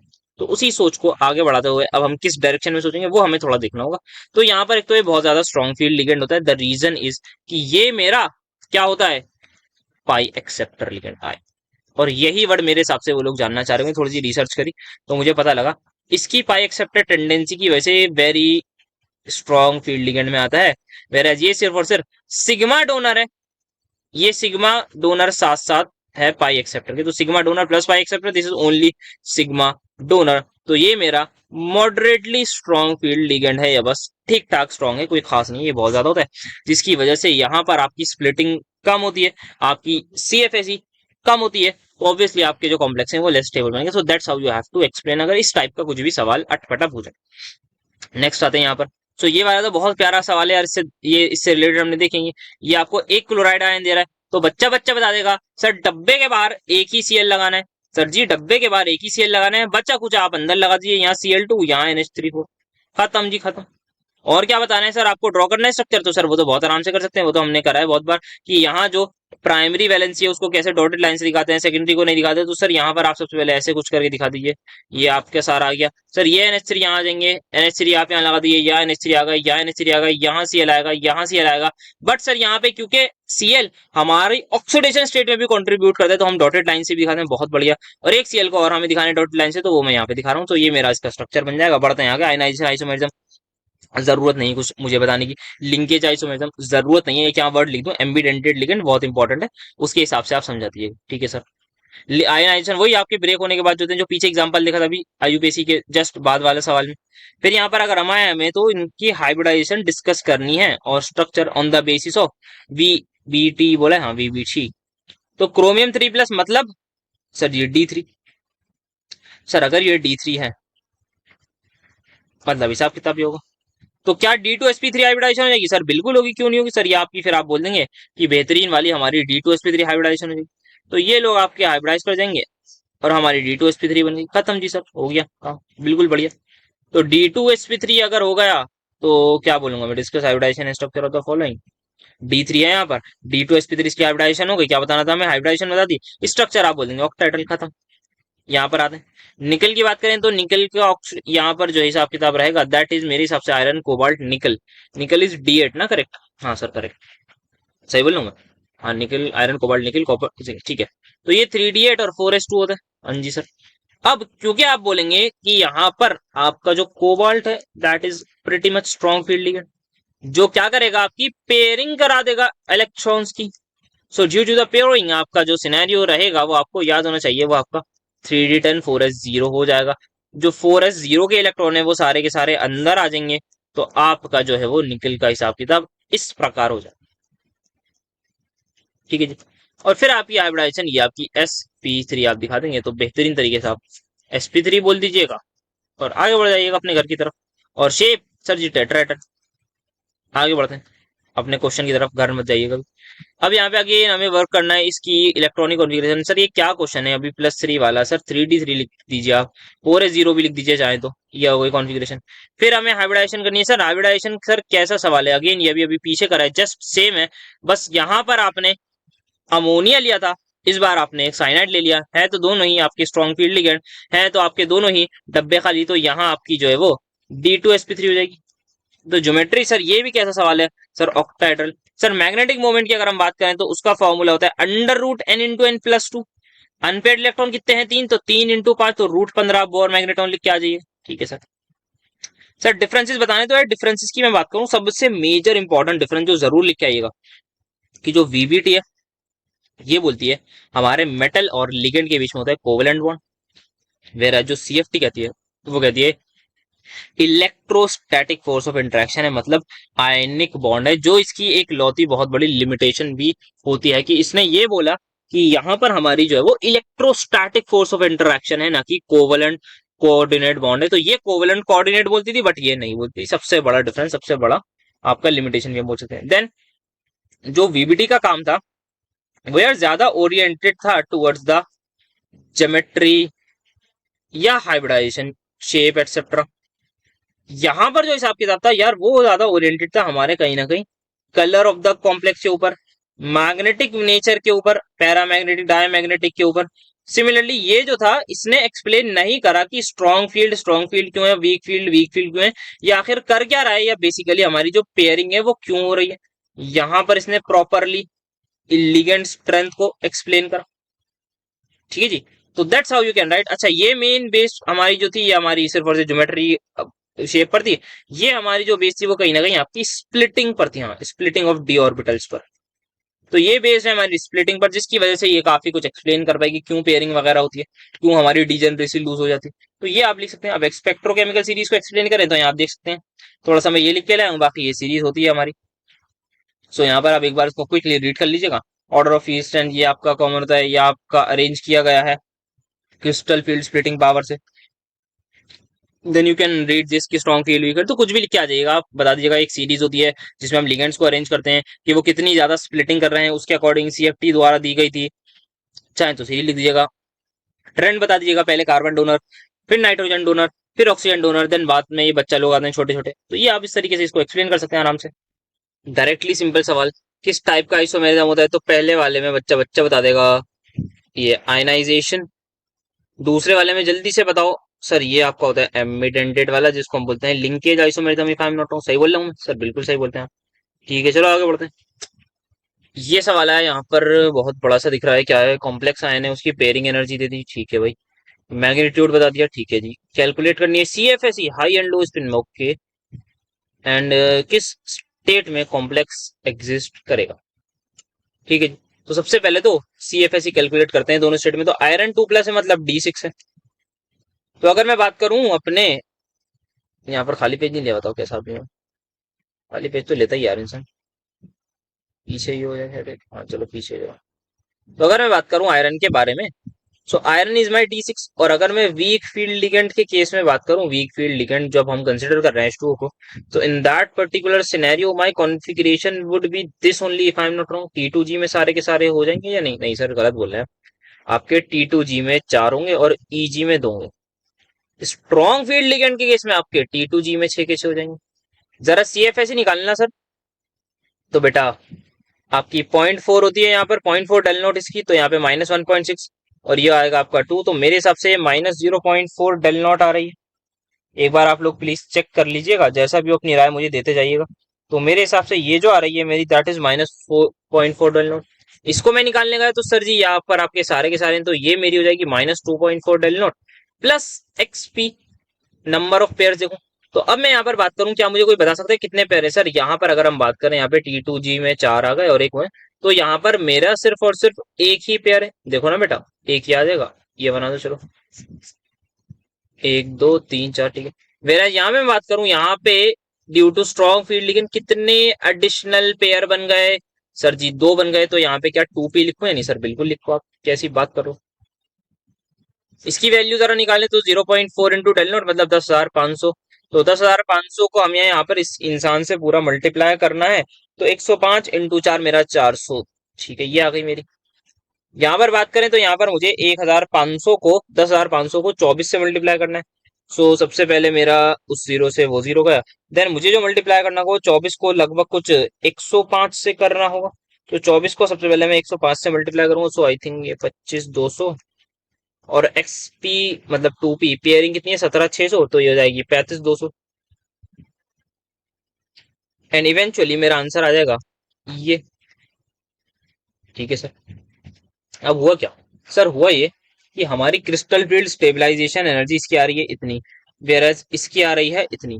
तो सर ये पॉजिटिव का मतलब क्या हुआ? एनर्जी चाहिए। नेगेटिव का मतलब क्या हुआ? एनर्जी रिलीज होगी। दैट मीन्स मुझे कोई बता सकता है कौन सा स्टेबल होगा? सर जब भी एनर्जी हमारी नेगेटिव होती है, दैट मीन्स एनर्जी हमारी कहीं ना कहीं रिलीज हो सकती है, मतलब वो कहीं ना कहीं हमारा स्टेबिलिटी की तरफ जा रहा है। सो यहाँ पर जो हाई स्पिन कॉम्प्लेक्स है, या मेरा वीक फील्ड लिगेंड की मैं बात करूं, यहाँ पर ये इस फॉर्म में एग्जिस्ट करेगा, बिकॉज यहाँ पर हमारी जो है वो नेगेटिव वैल्यू है, या आप बोल सकते हैं ओवरऑल मैग्नीट्यूड वाइज जो है हमारी वो काफी छोटी वैल्यू है और हमारी नेगेटिव है। तो यहाँ एनर्जी हमारी जो है वो एब्जॉर्ब नहीं, वेर यहाँ पर इसको एनर्जी एब्जॉर्ब करनी पड़ेगी in order to become stable. So क्यों हो रहा है ऐसा? उसका रीजन सिंपल सा है, because of the pairing energy. तो यहाँ पर अगर हम बात करें तो पेयरिंग एनर्जी की जो वैल्यू है, जैसे कि आप यहाँ देख सकते हैं, हमने बात करी, अगर मान लीजिए मुझे यहाँ कॉम्प्लेक्स नहीं दिया हुआ था, मान लेते नहीं दिया हुआ, तब मुझे पता नहीं लगता कौन सा लिगेंड है, ना मैं वीक बता सकता। अभी तो आप लोग देखते ही बोल रहे होंगे कि सर ये वीक फील्ड लिगेंड है। अगर नहीं पता तो मैं कैसे टेकल करता? तो मैं देखता डेल नॉट की वैल्यू दिख गई, ठीक है, मैं देखता पेयरिंग की वैल्यू। क्या आप सभी को याद है del naught greater than P, del naught less than P वाला केस? सर बिल्कुल पता है। ये कौन सा केस है जरा मुझे बताना। सर यहाँ पे डेल नॉट छोटा है तो इसको मिटा दो। ये किस चीज का केस होता है सर? ये केस होता है कि हमारी स्प्लिटिंग कम हुई है, मतलब पेयरिंग ज्यादा है, मतलब हमारा वीक फील्ड लिगेंड। तो अगर यहाँ पर ये कॉम्प्लेक्स भी ना दें तो मैं सिर्फ इस मैग्नीट्यूड को देख के भी बता सकता हूँ कि वीक फील्ड लिगेंड होगा या स्ट्रॉन्ग फील्ड लिगेंड होगा, और किस फॉर्म में एग्जिस्ट करेगा। ऑब्वियसली जो वीक है वो मतलब हमारा लो स्पिन वाले में ही एग्जिस्ट कराएगा, because of this particular value. I hope so आप समझ चुके होंगे क्या एग्जैक्टली मतलब यहाँ आएगा, ठीक है। बढ़ते हैं आगे। अब यहाँ पर इसका बताना है हमें, स्क्वायर प्लेनर डायमैग्नेटिक, यार ये मतलब करने की जरूरत है? मुझे नहीं करता, इसको आप होमवर्क में करिए। ये थोड़ा अच्छा सवाल है। और फिर ये वाला, ठीक है, इसको देखें। तो सबसे पहले मैं आपको जॉन टेलर थ्योरम रिवाइज करवा दूं। देख लीजिए क्या होता है। आपको पता होगा कि हमारे जो टर्म टेट्रागोनल डिस्टॉर्शन ये कहां से आई है? हमारा जो जेड एक्सिस है ऑक्टाहेड्रल कॉम्प्लेक्स में वो टेट्रागोन की तरह दिखने लगता है, और इसमें होता क्या है? हमारा non-linear molecule in an electronically degenerate state in is unstable and the molecules becomes distorted so that it can remove its degeneracy and hence it will lower its symmetry as well as it will lower the energy। तो यहाँ पर ये overall अपनी energy को कम करता है। तो ये हिसाब किताब था हमारे पास। फिर हमने देखा था जेड इन और जेड आउट टाइप के कॉम्प्लेक्स की, जहां पर हमारे जेड वाले क्लोज आ जाएंगे, उस सीन में क्या होगा, या जेड से अगर हमारे दूर चले जाएंगे तो क्या होगा? तो इलोंगेशन कॉम्प्रेशन हमने बात करी थी। कॉपर 2+ का एग्जांपल हमने लिया ही था दोनों ही केसेस में। ये बाकी जेड इन जेड आउट का इतना हमारा था नहीं। तो इस तरीके से हमारी कुछ ऑर्बिटल्स की एनर्जी बढ़ जाती है, कुछ की कम हो जाती है। तो ये हो ही रहा था ओवरऑल। तो सर आप बताना क्या जा रहे हैं? अब आते हैं अपने सवाल पर। दैट इज ये। यहाँ हुआ ये, इन्होंने पता नहीं कुछ सवाल पूछना चाह रहे होंगे, मुझे नहीं पता, बट मैं बाद में समझ पाया क्या पूछना चाह रहे होंगे। ये मेरा एक ऑक्टाहेड्रल कॉम्प्लेक्स है, इसकी सीएफएसी ये दे दी। ये मेरा एक टेट्राहेड्रल कॉम्प्लेक्स है, इसकी मुझे सीएफएसी ये दे दी। ठीक है सर, अब हम क्या करें? तो अब आपको कुछ करना नहीं, अब आप ये देखिए। सॉरी ये क्या मेरा टेट्राहेड्रल है? एक बार चेक करना, ये मेरा टेट्राहेड्रल होगा क्रोमियम का विद अमोनिया। क्रोमियम 2+ में क्या कॉन्फ़िगरेशन होगी मेरी? हो जाएगी सर 3d4। तो ये D2 DsP3 हो जाएगा। हाँ, तो ये मेरा क्या हो रहा है? स्क्वायर प्लेनर हो रहा है यार। ये तो उस सवाल में इन्होंने मुझे लग रहा है गलती कर दी। एक बार मैं चेक करूँ लॉजिक। तो यहाँ स्क्वायर प्लेनर है, तो हमने जो पढ़ा है वो ये पढ़ा है, ठीक है। तो जो हमने पढ़ा है उसके अकॉर्डिंग हमारे स्क्वायर प्लेनर की एनर्जी या स्प्लिटिंग ज्यादा होती है, बट यहाँ पर तो ऑक्टाहेड्रल वाले की है। ऐसा क्यों हो रहा है? सो कहीं ना कहीं यार, एक बार अगर ये टेट्राहेड्रल का होता था तो हम आराम से इसको कर लेते। बट क्योंकि यहाँ पर ये स्क्वायर प्लेनर आ रहा है मेरे हिसाब से भी, और आप लोग भी एक बार चेक करके जरूर अपनी राय कमेंट में पेश करिए कि आए टेट्राहेड्रल तो नहीं आ रहा। सो मान लेते हैं अगर ये कॉम्प्लेक्स मेरा टेट्राहेड्रल होता तो मैं कहता है डेल नॉट जो है ना मेरा, वो इक्वल होता है 4/9 टाइम्स डेल टी। या उल्टा बोल दिया मैंने। मेरा जो डेल टी होता है वो इक्वल होता है 4/9 टाइम्स डेल नॉट के। तो मैं कहता है यार मेरा डेल नॉट की वैल्यू यहाँ पर, डेल टी मुझे कुछ दिया हुआ है, मुझे डेल नॉट में किसी ना कहीं कुछ ना कुछ गड़बड़ नजर आएगी आपको। जैसे फॉर एग्जाम्पल आप डेल नॉट निकालिए, आप डेल नॉट बोलेंगे 9/4 इंटू दिस, तो आप यहाँ पे इसको मल्टीप्लाई करने जाएंगे, ये लगभग मेरा आ जाएगा 60, मतलब 15 के आसपास, तो ये आ जाएगा 1300। तो ये आपकी लगभग 12,500 से ऊपर वैल्यू आएगी डेल नॉट की। ठीक है, लगभग लगभग अप्रोक्सीमेटली बता रहा हूँ, आके आप कैलकुलेट कर ही सकते हो, तो सिंपल कैलकुलेशन है। सो अब आप ये देखेंगे कि दिक्कत ये है sir, the problem is that कि यहां पर हमारी जो वैल्यू है गिवन इन द क्वेश्चन वो है 10,200, बट आनी कितनी चाहिए थी, वो 12,000 कुछ आनी चाहिए। तो सर ये क्या परेशानी है, ये क्या प्रॉब्लम है कि हमारी डेल नॉट जो स्प्लिटिंग है वो हमारी एक्चुअल में ज्यादा आनी चाहिए थी बट कम आ रही है। ये यहाँ पर लॉजिक है अगर मैं टेट्राहेड्रल की बात करता। ठीक है, तो अब इससे आप क्या समझेंगे, तो अब आप इससे सोचेंगे सर ऐसा क्यों होगा। तो मेरे हिसाब से जो वो रीजन जानना चाहते हैं वो यहाँ पर, क्योंकि ये क्रोमियम 2+ है, यहाँ पर कॉन्फ़िगरेशन D4 है, तो इसका रीजन हमारा कुछ ना कुछ, यार एक क्वेश्चन थोड़ा सा अगर पूरा होता ना तो मैं प्रॉपर्ली एक्सप्लेन कर पाता। मैंने इसको मतलब अभी मैं देख रहा हूँ उसको जॉन टेलर डिस्टॉर्शन से आएगा कि ड्यू टू D4 के केस में हमारा क्रोमियम 4+ है, उसमें हमें जॉन टेलर डिस्टॉर्शन देखने को मिलेगी, जिसकी वजह से हमारा जो डेल नॉट है उसके मैग्नीट्यूड में कुछ ना कुछ चेंज आ जाएगा। तो मेरे हिसाब से यार इसी लॉजिक से चलना चाह रहे होंगे, शायद इनसे कुछ गलती हो गई यहाँ पर, ये स्क्वायर प्लेनर को ये ध्यान ना दे पाए। ऑनलाइन वाला वैसे ही पेपर है, तो इस सवाल को आप लोगों से मैं सबको बोलूंगा, इस देखिएगा अगर इस टाइप का कोई सवाल है तो आपको मेरे हिसाब से जॉन टेलर डिस्टॉर्शन के अराउंड अपने आंसर को लिख रहे हैं कि हमारी डेल नॉट में जो एबनॉर्मेलिटी आई है वो किस वजह से आई है, बिकॉज ऑफ दिस पर्टिकुलर आदमी ओनली। सो इस तरीके से आप लिखेंगे। देन यहाँ क्या बताना है, जब भी डिस्टॉर्टेड तो कौन कौन होगा, तो यहाँ पर क्रोमियम टी ये D4 है, बिल्कुल यहाँ पर जॉन टेलर डिस्टॉर्शन होगी। यहाँ की मैं बात करूं तो मैंगनीज यहाँ पर -6, तो +4 में, तो मैंगनीज +4 का मतलब क्या हुआ सर जी, मैंगनीज +4 का ये मतलब हुआ, +4 ही है ना, एक बार सोच लो, हाँ +4 ही, एक सेकेंड, हाँ सही, +4 ही है। सो मैंगनीज +4 की अगर हम बात करें, so it would be like मेरा हो जाएगा, इनिशियली होता है ये 4s2 3d5, अगर वो है तो दो यहाँ से गए, यहाँ से गए, तो 3d3, मतलब ये मेरा सिंपल सा T2G में 3 हो जाएंगे, और ये मेरा T2G में 3 नहीं 4 हो जाएंगे, 4 हो जाएंगे, एक EG में जाएगा। सर एक EG में जाएगा, आप शायद थोड़ा गलत कर रहे हैं, हाँ बेटा T2G ये, और ये EG में। तो अब मुझे बताओ क्या यहाँ जॉन टेलर डिस्टॉर्शन है, आप बोलोगे नहीं सर यहाँ तो नहीं है, ये सिमेट्रिकल है, वेरा आप बोलोगे यहाँ पर है। तो ये हमने देखा ही था कि हमारी कहाँ पर होती है कहाँ पर नहीं होती। तो लास्ट इलेक्ट्रॉन अगर हमारा एंटर कर जाता है EG में तो हमारी स्ट्रॉन्ग जॉन टेलर डिस्टॉर्शन, अगर यहाँ पे कर जाए हमारा तो हमारी वीक आ जाती है। तो ये हमने देखी रखा है, स्टैटिक भी हमारे पास, देन हमारा डायनामिक भी है। सो यहाँ पर हमारी जॉन टेलर डिस्टॉर्शन ही बता रहा था। सो ये यहाँ पर अब IUPAC वाला you guys can easily do, बहुत बार डिस्कस कर लिया, आई थिंक ये कहीं ना कहीं पीछे देखा ही होगा। देन ये क्या है मेरा एम्बीडेंटेड, आप लोग बता देंगे फ्लेक्सीडेंटेड, जिनकी वेरिएबल कहीं का कभी कभी डेंसिटी वेरिएबल होती है, कभी कुछ दिखाते हैं कभी कुछ, इतना ज्यादा सिलेबस में था नहीं, पता नहीं शायद मैंने हो सकता है स्लाइड में दिखा दिया हो तो आपने देखा हो, बाकी काम की चीज नहीं। अब यहाँ पर अगर हम बात करें तो ये वाला सवाल शायद हमने देख लिया क्या, पेयरिंग एनर्जी, हाँ हाँ ये वाला सवाल तो हमने देख लिया ना, एग्जैक्टली यही दिखाया गया CrH2O वाला। तो अच्छा हमने आयरन के वाला देखा, आप क्रोमियम वाला देख लीजिए, सेम तरीके से आपका होमवर्क भी हो जाएगा, बढ़िया से आपको पता भी लग जाएगा कि कौन सा एग्जिस्ट करना चाहिए। तो मेरे हिसाब से यार यहाँ पर भी लो स्पिन वाला आना चाहिए, क्योंकि काफी ज्यादा पेयरिंग एनर्जी है as compare to del naught, तो सेम रीजन होगा। अब यहाँ पर अगर हम बात करें मैग्नेटिक मोमेंट हमें दे दिया, उसके बेसिस पर हमें ज्योमेट्री बतानी है। तो आइए ये थोड़ा प्यारा सवाल, इस पर थोड़ा सा वर्कआउट करते हैं। मैं किसी भी एक पर करना चाहूंगा, जो दोनों पे कर लेते हैं चलो। तो मैंगनीज Br4 टू नेगेटिव में फाइल टॉक अबाउट, यहाँ पर -4, तो यहाँ मैंगनीज +2 में। उस वाले की भी मैं बात करूँ तो वहां पर अगर हम बात करें -1, तो वहां पर +3 में, दोनों का मैंने लिख लिया। सो यहाँ अगर मैं बात करूं 3d5 कॉन्फ़िगरेशन, हाँ जी सर बढ़िया। मैग्नेटिक मोमेंट इन लोगों ने मुझे दे रखा है कि 5.9 है, क्या पता लगा इससे कि अनपेड इलेक्ट्रॉन 5, बहुत बढ़िया। इसका मतलब यहाँ पेयरिंग नहीं हुई, पेयरिंग नहीं हुई तो क्या होगा, तो आप सिंपल सा यहाँ पर आप इसकी ये हाइब्रिडाइजेशन बता देंगे कि ये sp3d2 होगी। द मोमेंट sp3d2 बोला आपने, ऑक्टाइड खत्म, आप घर चले जाएंगे, यही बताना था। नहीं सर आपने बिल्कुल गलत बोला है सर, क्योंकि ये 4 मैंगनीज थे तो यहाँ sp3 होगी, तो आपको ये टेट्राहेड्रल बताना है। सॉरी बेटा थोड़ा सा देखा नहीं पाया था। यहाँ पर आते हैं, तो यहाँ पर अगर मैंगनीज 3 की बात करूं तो मुझे ये था कि मैं +4 में ऐसे भर देता, 4 इलेक्ट्रॉन ही तो भरने थे, तो ये D4 होता है। ये d5 होता है, तो मैंने 4 इलेक्ट्रॉन ऐसे बढ़ दिए। अब मैंने देखा यार मैग्नेटिक मोमेंट क्या कर रहा है, भाई मैग्नेटिक मोमेंट आपका 2.8 है, तो क्या ये सिस्टम पॉसिबल है? आप बोलोगे नहीं यार ये तो पॉसिबल ही नहीं है। अगर मैग्नेटिक मोमेंट आपका 2.8 है, मतलब आपके अनपेयर्ड इलेक्ट्रॉन कितने हैं? दो। और ऐसा तो पॉसिबल नहीं, इसका मतलब ये है कम से कम एक पेयर होगा। तो आपको लगेगा कि हाँ यहाँ पर कुछ ना कुछ पेयरिंग हो चुकी है, जिसकी वजह से आपका ये सिनेरियो रहेगा। क्योंकि मैंने सीएफटी का नाम नहीं लिया, मैंने यहाँ पर सीएफटी का नाम नहीं लिया, क्योंकि उन्होंने बोला है कि आपको वीबीटी के अकॉर्डिंग समझाने, सो दैट्स व्हाई हम यहीं से गेम खेल रहे हैं। तो अब आप बोलेंगे यहाँ पर D2sp3 हो जाएगी बढ़िया से, और आपकी ऑक्टाहेड्रल हो जाएगी। So that's how you have to explain कि अच्छा अच्छा यहाँ पर हमें हमें कुछ नहीं पता, हमें बस ये पता है कि अच्छा यहाँ पर अगर 5.9 है तो मतलब 5 अनपेड, तो हमने कहा अच्छा अच्छा यहाँ पर जो है पेयरिंग नहीं हो रही होगी, तभी ऐसा हुआ। फिर यहाँ 2.8 था, तुमने कहा अच्छा अच्छा यहाँ पर अनपेड इलेक्ट्रॉन दूंगे तो यहाँ पर एक पेयरिंग हो रही होगी। तो हमें क्योंकि कुछ पता नहीं है, हमें बिल्कुल एकदम सीधा साधा इंसान बन के चलना है, वीबीटी के अकॉर्डिंग एक्सप्लेन करते हुए जाना। अब यहाँ पर आते हैं, सुटेबल रीजन दीजिए कि कहाँ कहाँ पर डिस्टॉर्शन होगी। तो यार आपको पता है जहां सिमेट्री आती है वहां पर आपकी डिस्टॉर्शन नहीं होती। जैसे कि यहाँ पर आप देख सकते हैं T2G6 है और EG में दो है, तो ये आपकी क्या है, सिमेट्री है। तो यहाँ पर आपका जो है वो कोई भी आई होप सो डिस्टॉर्शन नहीं होगी, एक मानेगा हाँ ठीक है।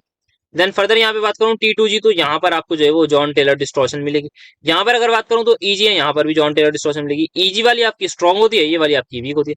तो ड्यू टू आपकी अनसिमेट्रिकलिटी इन EG, तो आपका कहीं ना कहीं आपको डिस्टॉर्शन देखने को मिलेगी।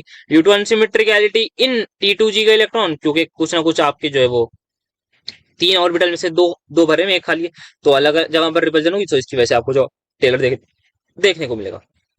आते हैं नेक्स्ट, कहां पर ज्यादा ये मिलेगी सीएफसी। तो आप सबसे पहले देखिए यहाँ पर आयरन है +2 में, यहाँ है +3 में, सही बोल रहा हूँ, +2 -6 नहीं सर, यहाँ +4 है, ठीक है जी। सर सब साइनाइड सेम। सर यहाँ पर जो डिफरेंस है वो सिर्फ और सिर्फ चाहता हूँ, मुझे बता दो ऑक्सीडेशन स्टेट के डायरेक्टली प्रोपोर्शनल बोला था मैंने, इनवर्सली। सर मेटल की अगर ऑक्सीडेशन हाईली पॉजिटिव है तो सर आप लॉजिक से समझाइए, हमें याद नहीं। तो बेटा लॉजिक समझ, अगर मेरे बात बच्चों एक बात बताओ, मेरी ऑक्सीडेशन स्टेट बढ़ी मतलब मेरा पॉजिटिव चार्ज बढ़ा, मतलब मेरे इलेक्ट्रॉनों की कमी क्या बढ़ जाएगी? हाँ सर आप में इलेक्ट्रॉन की कमी बढ़ गई, तभी यहाँ पर पॉजिटिव चार्ज। तो मैं लिगेंड से क्या बोलूंगा? मैं लिगेंड से बोलूंगा भाई मेरे पास आओ, मुझे तुम्हारी बहुत ज्यादा जरूरत है, मेरे पास इलेक्ट्रॉन्स नहीं है, जिसकी वजह से हमारे लिगेंड और ज्यादा क्लोज चले जाते थे विद द मेटल कॉम्प्लेक्स के, तो मेटल आयन के सॉरी हमारा जो है वो लिगेंड क्लोज आए थे, जिसकी वजह से स्प्लिटिंग बढ़ जाती थी। और हमने ये फैक्टर पढ़ा था कि जितनी ज्यादा oxidation state of the central metal ion, उतनी ज्यादा हमारी स्प्लिटिंग होती। अब यहाँ पर देखो सर, यहाँ पर ये +3 है, सर यहाँ पर ये +3, मैं कहूंगा हाँ बेटा वो तो है ऑक्सीडेशन स्टेट से, आप क्या करोगे? वो पूछ रहा है बेटा सर लिगेंड तो अलग है, बिल्कुल सही। तो बेटा लिगेंड की बात करूं, strong field ligand, weak field ligand, खत्म। देखते ही आई होप आप कर पा रहे हो, इस सवाल को हटा देते हैं, ये हमारे इस चैप्टर का नहीं। देन भी हम यहाँ पर इसके बारे में बात करते हैं, तो टेट्राहेड्रल हमारे जो है वो शो नहीं करते ज्योमेट्रिकल आइसोमर्स, क्योंकि यार हिसाब किताब ये आता है टेट्राहेड्रल में ये मेरा मेटल आ गया है, इस पे हमारे पास जो है वो जितने भी सारे के सारे जो लिगेंड्स है, सारे के सारे लिगेंड्स वो इक्वी डिस्टेंस होते हैं यार, इक्वली डिस्टेंट होते हैं। यहाँ पर स्क्वायर प्लेनर में तो होता है कि यहाँ पर आप देख सकते हैं ये मेटल, ये यहाँ से लेके यहाँ तक का कुछ डिस्टेंस है, सिमिलरली यहाँ से लेके यहाँ तक का कुछ अलग डिस्टेंस है, तो यहाँ पर डिस्टेंस अलग होता है। वेयर यहाँ मैं बात करूँ ना, ये लिगेंड ये लिगेंड ये लिगेंड, तो यार 3D अभी मैं दिखा नहीं पाता, सारे के सारे आपस में इक्वी डिस्टेंस होते हैं, जिसकी वजह से आपको ज्योमेट्रिकल आइसोमेरिज्म नहीं मिलता। अब यहाँ पर देख लेते हैं, फिर उस वाले पर आते हैं कि यार दोनों टेट्राहेड्रल है पर इनके मैग्नेटिक मूवमेंट में, यार ये क्या तरीका, आप इतना आसान सवाल पूछ रहे हो। सर निकल 2+ है, इसकी कॉन्फ़िगरेशन बता दो। सर जी इसकी कॉन्फ़िगरेशन होगी 3D8, क्योंकि क्लोराइड वीक फील्ड लिगेंड है। आपको कितने अनपेड इलेक्ट्रॉन मिलेंगे? सर जी 2 मिलेंगे, खत्म। इसकी बात कर लो अब जल्दी से आगे। सर इसकी बात आप कराइए, तो इसके क्या है आपका D10 है। सर यहाँ तो कोई भी अनपेड इलेक्ट्रॉन मिल ही नहीं सकता, आप वीक लिया आप स्ट्रॉन्ग लिया respective of the ligand field strength, क्योंकि ये हमेशा D10 रहेगा, तो कोई भी आपको जो है वो मैग्नेटिक मोमेंट अनपेड इलेक्ट्रॉन दिखेगा, कोई आपको कलर नहीं दिखेगा। अब इस वाले पर आते हैं, तो ये भी 500-600 बार हमने बात करी क्लास के दौरान कि हमारा होता क्या है कि हमारे सबसे पहले तो लिगेंड 6 से 4 हो गए, ऑक्टाहेड्रल में 6 थे, टेट्राहेड्रल में 4 हो गए, तो हुआ क्या यहाँ से हमारे जो है वो 2/3 लिगेंड हो गए, पहली चीज। फिर दूसरी हमने बात करी थी कि जो डिस्टेंस है वो भी हमारा लिगेंड का, पहले इनिशियली ऑक्टाहेड्रल के केस में ये जो हमारी एक्सिस हुआ करती थी, इसी से डायरेक्टली हेड ऑन अटैक हो रहा था लिगेंडों का, बिल्कुल सही, यहाँ से भी सिमिलरली, यहाँ से भी, यहाँ से भी। बट इस पर्टिकुलर सिनेरियो में डायरेक्टली हेड ऑन अटैक नहीं हो रहा है, तो डायरेक्टली हेड ऑन नहीं हो रहा था, तो कुछ डिस्टेंस से हो रहा था, और वो डिस्टेंस हमारा लगभग लगभग वो भी 2/3 के आसपास आ रहा था, तो जिसकी वजह से हमने बोला 2/3 का फैक्टर यहाँ से आया, तो ओवरऑल हमारा जो है वो 4-9 टाइम्स हो जाता है। तो आई होप सो इसको आप समझ पा रहे होंगे। यार ये क्या तरीका है सीयू, आप इसकी ज्योमेट्री मुझसे पूछ रहे हो, ये तो स्क्वायर प्लेनर होगी ना, आप निकाल के देख लेना। D9 है, मैंने बताया था कि इलेक्ट्रॉन को मैं बाहर उड़ा दूंगा, इसकी बात कर ली। अब इसमें आइसोमेरिज्म बताना है, देखना जरा, ये तो वही आपका आयनाइजेशन, ठीक है जी। ये देखो कोऑर्डिनेशन, ठीक है सर, यहाँ को आप देख सकते हैं ना, अलग एक्सचेंज होगा। इसकी बात करूँ सर, एम्बीडेंट खत्म। तो ये यार आसान आसान से इतने सवाल इन्होंने पूछ रखे हैं, अब क्या ये उनकी बात कर सकते हैं। देन यहाँ पर इन्होंने देखो वैलेंस बॉन्ड थ्योरी के अकॉर्डिंग ये एक्सप्लेन करना है यार, आराम से ऑर्बिटल डायग्राम बनाओ, एक्सप्लेन कर दो। इन्होंने ये तक नहीं सोचा कि ये पूछ ही लेते इस चीज को कि क्या ज्योमेट्री है, क्या शेप है, क्या मैग्नेटिक कैरेक्टर है, नहीं उन्होंने को बस आप एक्सप्लेन कर दो, बताओ ये कोई तरीका होता है। अब हम यहाँ पर क्रिस्टल फील्ड थ्योरी, ठीक है हाँ वो तो हम कर लेते हैं, बात करी रखी हमने। क, अच्छा दोनों के अकॉर्डिंग हमें इसमें मैग्नेटिक मोमेंट को कैलकुलेट करना है, देखते हैं क्या डिफरेंस रहेगा। तो अगर मैं बात करूं Cr3+ की, तो क्रोमियम 3+ की मेरी जो कॉन्फ़िगरेशन है that will be always D3 वाली, if I am not wrong. हाँ सर, तो आप वीक फील्ड लिया आप स्ट्रॉन्ग फील्ड लिया कुछ भी लिया आपका मैग्नेटिक मोमेंट सेम रहेगा, आपके हमेशा अनपेड इलेक्ट्रॉन मिलेंगे। यहाँ अगर मैं बात करना चाहूँ, तो दिस इज माई आयरन, तो ये मेरा क्या है, D5। सो अगर मैं यहाँ पर बात करना चाहूँ किस चीज की, यार ये चीज समझ नहीं आई कि according to VBT and CFT, क्योंकि यार वीबीटी तो कुछ खास बता भी नहीं पाई थी उसके बारे में, मैग्नेटिक मोमेंट का। इसके बारे में आप लोग एक बार मुझे बताइएगा, मुझे एग्जैक्टली बताना क्या है। कि या ये पूछ रहे हैं कि मैं यहाँ पर इसको सबको वीक फील्ड लिगेंड मार के कर दूं, maybe there is a possibility कि ये चाह रहे हो कि आप उसको सभी को वीक फील्ड लिगेंड मार के, कि यहाँ पेयरिंग वेयरिंग हमें पता ही नहीं होती है, तो मैं उस हिसाब से निकालू मैग्नेटिक मोमेंट। या दोनों के आंसर सेम आएंगे, थोड़ा सा अपनी राय दीजिएगा, क्योंकि यहाँ तो मुझे पता है ये कॉन्फ़िगरेशन T2G में पांचों आ जाएंगे, EG में एक भी नहीं आएगा। यहाँ तो खैर दोनों जगह सेम रहेगी, बट यहाँ पर हमारा थोड़ा सा आएगा, तो मेरे हिसाब से जो कंफ्यूजन आएगी that may be in this particular case. तो आप एक बार मुझे बता दीजिएगा क्या सिनेरियो रहेगा, ठीक है। Tetragonal geometry is distorted, octahedral geometry, energy of dash orbital, तो किस ऑर्बिटल की होती है यार, अलग अलग है, हमने जेड एन भी पढ़ा है, जेड आउट भी पढ़ा है। कभी d x square y square की होती, कभी डी जेड स्क्वायर की, तो यहाँ क्या आएगा पता नहीं यार, कुछ और लिखते तो थोड़ा सा दिखते। बाकी फिल इन द ब्लैंक सब तो आई डोंट थिंक ऐसा चाहिए, तो यहाँ पर देख लीजिएगा, यहाँ पर आप लिख के आ जाएगा समटाइम्स dx² y² या dz²। बेसिकली हमारे नीचे वाले भी होते हैं, बट हम यहाँ क्या आ रहे हैं, इन्होंने खाली ऑर्बिटल लिखा है, मैं समझ नहीं पाया, बाकी आप लोग बताइएगा क्या आ सकते हैं। देन यहाँ पर Cu2+ के केस में भाई बहुत डिटेल में बात कर रखी है अपने वीडियो लेक्चर में। टाइटेनियम 1+ की अगर हम बात करें, तो स्कैंडियम टाइटेनियम यहाँ पर आएगा मेरे पास 3d1। टाइटेनियम 3+ की ये कॉन्फ़िगरेशन हो गई, तो मतलब T2G में एक इलेक्ट्रॉन होगा। और यहाँ हम सिंपल सा बता सकते हैं T2G में एक इलेक्ट्रॉन, मतलब यहाँ ये जो जॉन टेलर डिस्टॉर्शन है that is due to the electrons in the T2G, जिसकी वजह से मैं बोलूंगा कि ये मेरा एक वीक डिस्टॉर्शन होता है, वीक जॉन टेलर डिस्टॉर्शन होता है ना जी। तो ये यहाँ से बोल सकते हैं, और क्या ही बोलेंगे हम।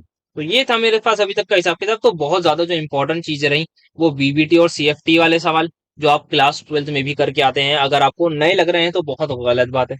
फिर आपका एक अंडरडॉग निकल के आए जॉन टेलर डिस्ट्रॉशन, तो जॉन टेलर पर आप मान के चलिए सवाल मिलेगा, बीबीटी वाले कॉम्प्लेक्स पर आपको सवाल मिलेगा, सीएफटी से आपको सवाल मिलेगा, और आईयूपीएससी से आपको सवाल मिलेगा, आइसोमेरिज्म पर टाइप वाले पर आपको सवाल मिलेगा। तो पक्के शॉर्ट शॉर्ट इनसे आपको सवाल मिलने वाले हैं, इस बात का ध्यान रखिएगा। अभी तक जितना भी कराया आपके पेपर में बहुत कुछ आने वाला है, यहीं से अभी शायद 1 घंटे का हुआ होगा मेरे हिसाब से ओवरऑल। तो अभी तक आपके सवाल आ चुके हैं पेपर में। आप जब पेपर देख आएंगे ना, तो इस 1 घंटे की वीडियो को बाद में आप देख लीजिएगा नोट से कि क्या यहीं से सवाल आ रहा है। मैं फ्यूचर प्रिडिक्शन यहाँ पर कर रहा हूँ। अब यार डिस्टिंग्विश करना यार ये कितनी ज्यादा आसान चीज है, आप बता दीजिए कि जहां पर आपका आउटर डी ऑर्बिटल इन्वॉल्व होता है, एग्जाम्पल के साथ आप लिख दीजिएगा कि वहां और आउटर ऑर्बिटल कॉम्प्लेक्स में sp3d2 हाइब्रिडाइजेशन होती है, उस केस में इनर वालों में d2sp3 होती है। Then you guys can tell कि जनरली जो आउटर वाले होते हैं वो हमारे हाई स्पिन होते हैं जनरली, इनर वाले लो होते हैं। एग्जाम्पल लिख दीजिएगा, आगे बढ़ जाइएगा। कोऑर्डिनेशन आइसोमर्स, लिंकेज आइसोमर्स कोई जरूरत नहीं है। या एम्बिडेंटेड लिगेंड होता है, ये हमारे क्या होते हैं, यहाँ पर हमारा जो एम्बिडेंटेड लिगेंड का होना जरूरी नहीं है, हमारे बस लिगेंड जो है वो कोऑर्डिनेशन स्फीयर के अराउंड एक्सचेंज हो जाते हैं। आगे बढ़िए, कर ली बात इसकी। विच ऑफ द फॉलोइंग, यहाँ पर इन्होंने देखो कॉम्प्लेक्स नहीं लिख के बताओ। अब यहाँ कॉम्प्लेक्सिस होते तो मैं बताया था, इसकी जस्ट नेक्स्ट वाला पार्ट है, यह कॉम्प्लेक्सिस ही नहीं है। तो यहाँ पर आप बता दीजिएगा कि हमारा हाई स्पिन नहीं, हमें पता है जैसे कि D9 वाले शो करते हैं आपका जॉन टेलर डिस्ट्रॉशन। देन और भी आपके जैसे D1 D2 भी कर देंगे, तो ये आप लिख दीजिएगा अगर ऐसा कुछ सवाल है। आइसोमर्स के बारे में बात करते हैं, पहले ये देख लीजिए, this is a green solution while this is colourless. तो यहाँ बात करें निकल 2+ है, यहाँ बात करें निकल 2+ है, यहाँ बात करें वीक फील्ड लिगेंड है, मतलब कॉन्फ़िगरेशन आपकी होगी क्या 3d8 तो होगी, बट आपकी होगी यहाँ पर T2G में आपके कितने इलेक्ट्रॉन्स होंगे सर, आपके T2G में यहाँ पर बताओ सर आपके T2G में जो इलेक्ट्रॉन्स होंगे, अच्छा सॉरी सर, यहाँ T2G G2 कर, हाँ यहाँ मैं कर सकता हूँ T2G, बट मैं कॉन्फ़िगरेशन वाला ही करता हूँ क्योंकि यहाँ कोऑर्डिनेशन नंबर 4 है ना। तो यहाँ पर आप बोलेंगे सर यहाँ पर D8 है, बट क्योंकि आपका वीक फील्ड लिगेंड है, यहाँ पर आपके नंबर ऑफ अनपेयर्ड इलेक्ट्रॉन दो होंगे। यहाँ मैं बात करूँ, ये भी आपका D8 होगा, बट यहाँ पे सारे के सारे, because the complex is going to be square planar, वहां की स्प्लिटिंग अलग होती है, वहां के ऑर्बिटल्स अलग होते हैं, तो हमारा जो है वो number of unpaired electron he zero हो जाएंगे, खत्म, आगे बढ़िए। अब यहाँ पर हम क्या देख सकते हैं, predict and justify the type of hybridisation involve. तो हमें यहाँ पर क्या करना है, असाइन करिए electronic configuration to the central metal ion, predict करिए एंड जस्टिफाई। तो यार हाइब्रिडाइजेशन मतलब क्या है, कोई मतलब इतना आसान सवाल क्यों पूछ रहे हैं। निकल 2+ है, यहाँ पर ये है, मुझे नहीं लगता मुझे ये करना चाहिए और दिल भी नहीं कर रहा। हम आते हैं यहाँ पर आइसोमर्स को देख लेते हैं, थोड़ा इनको कम देखा है। सो यहाँ क्या है, यहाँ पर अगर आपको याद होगा, this is the type of MAA2B2 type या BB टाइप, जहां पे बात करी थी हमने, एक हमारा जो है वो डाइड बाइडेंटेड लिगेंड होता है और दो सिंपल होते हैं। वेरएज ये आपका है MA3B3 टाइप, जिसमें आपके फैक और मर होते हैं, फेशियल एंड मेरिटोनियल। तो यहाँ आप देख सकते हैं ये आपका क्या है, सिस नहीं ट्रांस आइसोमर। यहाँ पे आपके ऑपोजिट में जो है वो सेम सेम है, वेरएज सिस ये आ गया। और अगर आप देख सकते हैं कि ये सिस आपका ऑप्टिकली एक्टिव होता है, ये आपका इनएक्टिव होता है। Important thing is this particular thing. और इसकी मिरर इमेज आप बता के एग्जिस्ट कर दीजिएगा। तो ये आपका जो है वो यहाँ देख सकते हैं, आमने सामने सेम नहीं, यहाँ ये सेम है, यहाँ ये सेम है, तो यहाँ पर सब कुछ same same. Then we have is ये वाले, तो यहाँ पर आप देख सकते हैं, इसमें अगर मुझे बनाना हो, अच्छा बस आप वो लिख दिएगा। अब यहाँ RH और NH3 लिख दिएगा, तो यहाँ पर आप इसको बस चेंज कर सकते हैं, you can do this RH, और इसको आप सिंपल NH3 तो हुआ है, तो NH3 के साथ दूसरा कौन सा था आपका Br था, तो Cl को हटा के Br कर दिएगा, खत्म। सेम आपका कॉम्प्लेक्स बन जाएगा। ये आपका कहलाता है फेक, यहाँ पर मेरिडोनियल। तो ये आपका होता है सिंपल सा, यहाँ पर बस सिस ट्रांस नहीं होते, बेसिकली यहाँ फेक और मर नाम के आइसोमर्स होते हैं। यहाँ पर हो क्या, सारे के सारे लिगेंड्स एक दूसरे के अगर ऑपोजिट हो, वो अलग हो, ऑपोजिट वाले लिगेंड्स क्या है, डिफरेंट, तो वो फेशियल कहलाता है। और यहाँ एक भी अगर आमने सामने सेम हो जाए, एक भी अगर, एक भी की बात करो, हो सकता है यहाँ यहाँ हो सकता है यहाँ यहाँ, एक भी यदि सेम सेम हो जाए, तो ये मेरा होता है ट्रांस आइसोमर या आपका मेरिडोनियल। ठीक है, ये सवाल हो गया, तो ये देख लीजिए। ठीक है, आगे बढ़ते हैं यार, बहुत ये आपका on the base of this आपको स्ट्रक्चर बताने, यार ये कोई तरीका थोड़ी है, ये आप आराम से कर लेंगे। हेक्सा एक्वा आयरन 3, तो Fe आ जाएगा 3+, और H2 आराम से आप बता दीजिएगा मेरे हिसाब से, जो भी स्ट्रक्चर वगैरह हो। IUPAC नेम 500-600 बार हमने कर लिए हैं, आराम से आप कर लीजिएगा। इसको आप आराम से बना लीजिएगा। NH2 एक आपका बनेगा, एक नीचे NH बनेगा आपका, दैट इज ब्रीथिंग लिगेंड। देन इनको ऐड कर दीजिएगा सिंपल सा। यहाँ पर आपका आई डोंट थिंक मुझे कोई सा डिस्कस करने की जरूरत है। यहाँ पर इस वाले को चाहूँ तो, अच्छा यहाँ पर इन्होंने अगेन इस वाले को, चलो तो मैं हल्का सा बना देता हूँ। तो यहाँ आपका अमाइडो आ जाएगा, ये आपका क्लोरिडो आ गया, और यहाँ कोबाल्ट आ गया, यहाँ ये कोबाल्ट आ गया, देन कोबाल्ट आ गया, आपका म्यू अमाइडो आ गया, बिस इथाइलिन डायमीन, मतलब EN आपके दो हैं, और बिस इथाइलिन डायमीन मतलब यहाँ भी EN आपके दो हैं। फिर यहाँ कोबाल्ट आ गया, वो आ गया, और फिर आप बाहर इसके नाइट्रेट लिख दीजिए। ठीक है जी। अच्छा यहाँ चार्ज भी जरा देख लो, कभी एक एक दो कुछ लगाना हुआ तो इसको भी एक बार चेक कर लेते हैं। So here what we have is -1 ये न्यूट्रल। ठीक है जी। हम्म। अच्छा एक ऑक्सीडेशन स्टेट दे दो, रखिए, सॉरी सर। +3, यहाँ भी ये +3 हो जाएगा। तो मेरे हिसाब से अगर मैं बात करूँ, +3 है ना आपका, mu amido, mu hydro, mu amido, mu chlorido, ये सारी डायमीन। ठीक है जी। और यहाँ पर तो होगा क्या, अगर मैं बात करूँ सिर्फ और सिर्फ कैटायनिक स्फीयर पे, कैटायनिक कॉम्प्लेक्स पर, मेरा जो नेट चार्ज आ रहा है, मुझे वो +4 आता हुआ नजर आ रहा है। तो मेरे हिसाब से ये आंसर आना चाहिए। बाकी आप लोग अपनी राय कमेंट में पेश करते हुए जाइएगा, हम आगे बढ़ते हैं। कर लेना जी। देख लो, इसको ये करवाया था मैंने कि यहाँ पर होता क्या है, ये जो CuF2 है, ये क्रिस्टल स्ट्रक्चर में, इसमें आपका इन्होंने अच्छा लिख भी रखा है कि Cu2+ is 6 coordinate with 4 F- at a distance of this and 2 पे। ऐसा क्योंकि हमारी जो बॉन्ड लेंथ है वो क्यों बदल रही है, उसका रीजन सिंपल सा यहाँ है। तो यहाँ पर भले ही मैग्नीट्यूड कुछ अलग हो सकता है, यहाँ इन्होंने 2 दे रखा है, बट लॉजिक वही है कि हो क्या रहा है यहाँ पर सर, यहाँ पर आपका जो है वो जॉन टेलर डिस्टॉर्शन हो रही है। सो हुआ क्या, यहाँ पर दो जो फ्लोराइड है वो आपके क्या दूर नहीं चले गए, तो यार किस टाइप हुआ, if I am not wrong, ये आपका इलोंगेशन टाइप हुआ, जेड आउट टाइप हुआ, है ना जी। तो यहाँ पर आपका ये जेड आउट टाइप है, आपकी जो है वो इलोंगेशन यहाँ पर आपको होती हुई नजर आ रही है। ये जो फ्लोराइड है ये आपके दूर चले गए, जिसकी वजह से ये Cu2+ आप देख सकते हैं D9 इलोंगेशन हो रही है यहाँ पर। तो यही आपको बस एक्सप्लेन करना है, और जॉन टेलर डिस्टॉर्शन बता दीजिएगा कि क्या होता है हमारी अनसिमेट्री की वजह से, ऑर्बिटल्स की एनर्जी में जो डिफरेंस आता है वो बता दीजिएगा। फिर आप अकॉर्डिंगली बता दीजिएगा कि अगर हमारे ये दूर जा रहे हैं तो आपका जो है वो कौन से ऑर्बिटल्स में इलेक्ट्रॉन गए होंगे, कौन से में नहीं गए होंगे, उसको आप एक्सप्लेन कर दीजिएगा। ये सवाल यहाँ पर भी हम डिस्कस करेंगे। तो ये बॉन्ड लेंथ की वैल्यू को बदल बदल के सेम कंसेप्ट पर सवाल 500-600 बार पूछ चुके हैं, तो आप लोग उस चीज के लिए तैयार डेफिनेटली रहिएगा। देन आप देख सकते हैं यहाँ पर आपको बताना है कि कौन जॉन टेलर डिस्टॉर्शन देगा, कौन देगा। तो ये तो बेटा आपका सिंपल सा, आप वीक ले लो स्ट्रॉन्ग ले लो, T2G में 3 आएगा, तो ये कभी भी JTT नहीं दिखाएगा। ये अगर मैं बात करूं स्ट्रॉन्ग ले लो या वीक ले लो, एक केस में T2G में 4, तो ये आपका हमेशा JTT दिखाएगा, ये भी आपका हमेशा JTT दिखाएगा। तो ये आपके दिखाएंगे गिविंग जस्टिफिकेशन। आप बोल दीजिएगा कि या तो ये T2G3EG1 होगा, है ना जी, या ये T2G4 होगा। दोनों ही केस में अनसिमेट्रिकलिटी दिखाएगा। सिमिलरली ये क्या होगा आपका EG1, ये तो हमेशा एक ही केस होगा, और ये हमेशा T2G3 होगा। तो ये नहीं दिखाएगा JTT, ये JTT दिखाएगा, ये JTT दिखाएगा। बता दीजिएगा। बात कर लिया यार ये तुमने 4/9 की। इन और ऑर्बिटल आराम से बता देगा। एडवांटेजेस की अगर हम बात करें तो आप कुछ कुछ लोग बोल सकते हैं कि CFT बहुत बढ़िया थी, बहुत मजेदार थी, काफी कुछ उसने किया, काफी अच्छे यहाँ पर साइंटिस्ट थे, तो VBT में क्या बेकार थे? नहीं नहीं सर, ऐसे हैं। तो यहाँ पे थोड़ा सलीके से अगर मैं बात करूँ, मेन पॉइंट, जो मेन एडवांटेज रहा, जो मेन पॉइंट ऑफ डिफरेंस था इन दोनों के बीच का, वो कहीं ना कहीं हमारे एक तो स्प्लिटिंग वाला फैक्टर था, देन मैग्नेटिक कैरेक्टर वाला फैक्टर आ गया उससे, देन लिगेंड की स्ट्रेंथ वाला फैक्टर आ गया। ये लिगेंड की स्ट्रेंथ भी यहीं से कुछ एक्सप्लेन की गई कि कौन ज्यादा स्प्लिटिंग कर रहा है, वो स्ट्रॉन्ग फील्ड कौन कम कर रहा है, जिसकी वजह से मैग्नेटिक मोमेंट आ गया, जिसकी वजह से कलर आ गया। जो जितने भी सारे नाम लिए हैं उन सभी को आप बता दीजिएगा कि हो क्या रहा है। जैसे यहाँ पर इन्होंने क्या बोला कि ये nature of ligand, colour, electronic spectra, इन सभी के बारे में नहीं बता पा रही थी कि क्यों कॉम्प्लेक्स जो हाई स्पिन है और कुछ लो स्पिन है, कौन सी स्टेबिलिटी। हाँ, stability is very very important, ये भी हम सिर्फ और सिर्फ CFT के द्वारा ही समझते हैं। तो इन चीजों को आप एक्सप्लेन कर दीजिएगा डिटेल में कि हाँ ये सारे एडवांटेजेस थे, ये चीजें थी जो ये कर पाई, ये चीजें नहीं कर पाई। अब यहाँ पर स्टेबिलिटी की बात अगर मैं करूँ, अच्छा ये आपका हो जाएगा, आराम से लिख दीजिएगा किसमें इक्वल है किसमें नहीं है। तो यहाँ पर मैं देखूं क्रोमियम यहाँ पर मेरा 3+ में है, यहाँ मैंगनीज मेरा 3+ में। हाँ सर, तो क्या दिक्कत है? तो अगर मैं बात करूं, ये मेरा D4 कॉन्फ़िगरेशन, हाँ ये मेरी D3 कॉन्फ़िगरेशन, मिल गया सर जी आंसर। ये है आपका T2G में 3, ये है आपका T2G में 4, क्योंकि यहाँ वीक फील्ड लिगेंड है 7। तो दैट्स वाई यहाँ पर क्या आएगा आपका JTD आएगा, आपका जॉन टेलर डिस्टॉर्शन आएगा। बड़ा हो कम हो हमें नहीं पता, बढ़ रही होगी घट रही होगी वो हमें नहीं पता होता एक्जैक्टली कॉम्प्रेशन का या, बट यहाँ पर यह है कि इसमें इक्वल नहीं होगी, इसमें इक्वल होगी, बिकॉज यहाँ JTD नाम की चीज नहीं है, बिकॉज ऑफ द सिमेट्रिकलिटी। यहाँ पर आते हैं स्टेबिलिटी। तो अब स्टेबिलिटी की बात करते हैं हम सर। तो डिफरेंस हमें लिगेंड का दिख रहा है। अब कुछ बच्चे बोलेंगे सर ये डाई इथाइलिन डायमीन तो पता था, ये डाई एन क्या हो गया?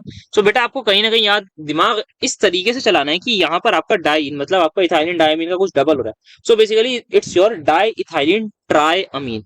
तो इसका स्ट्रक्चर यदि मैं बनाना चाहूं, so it is something like this.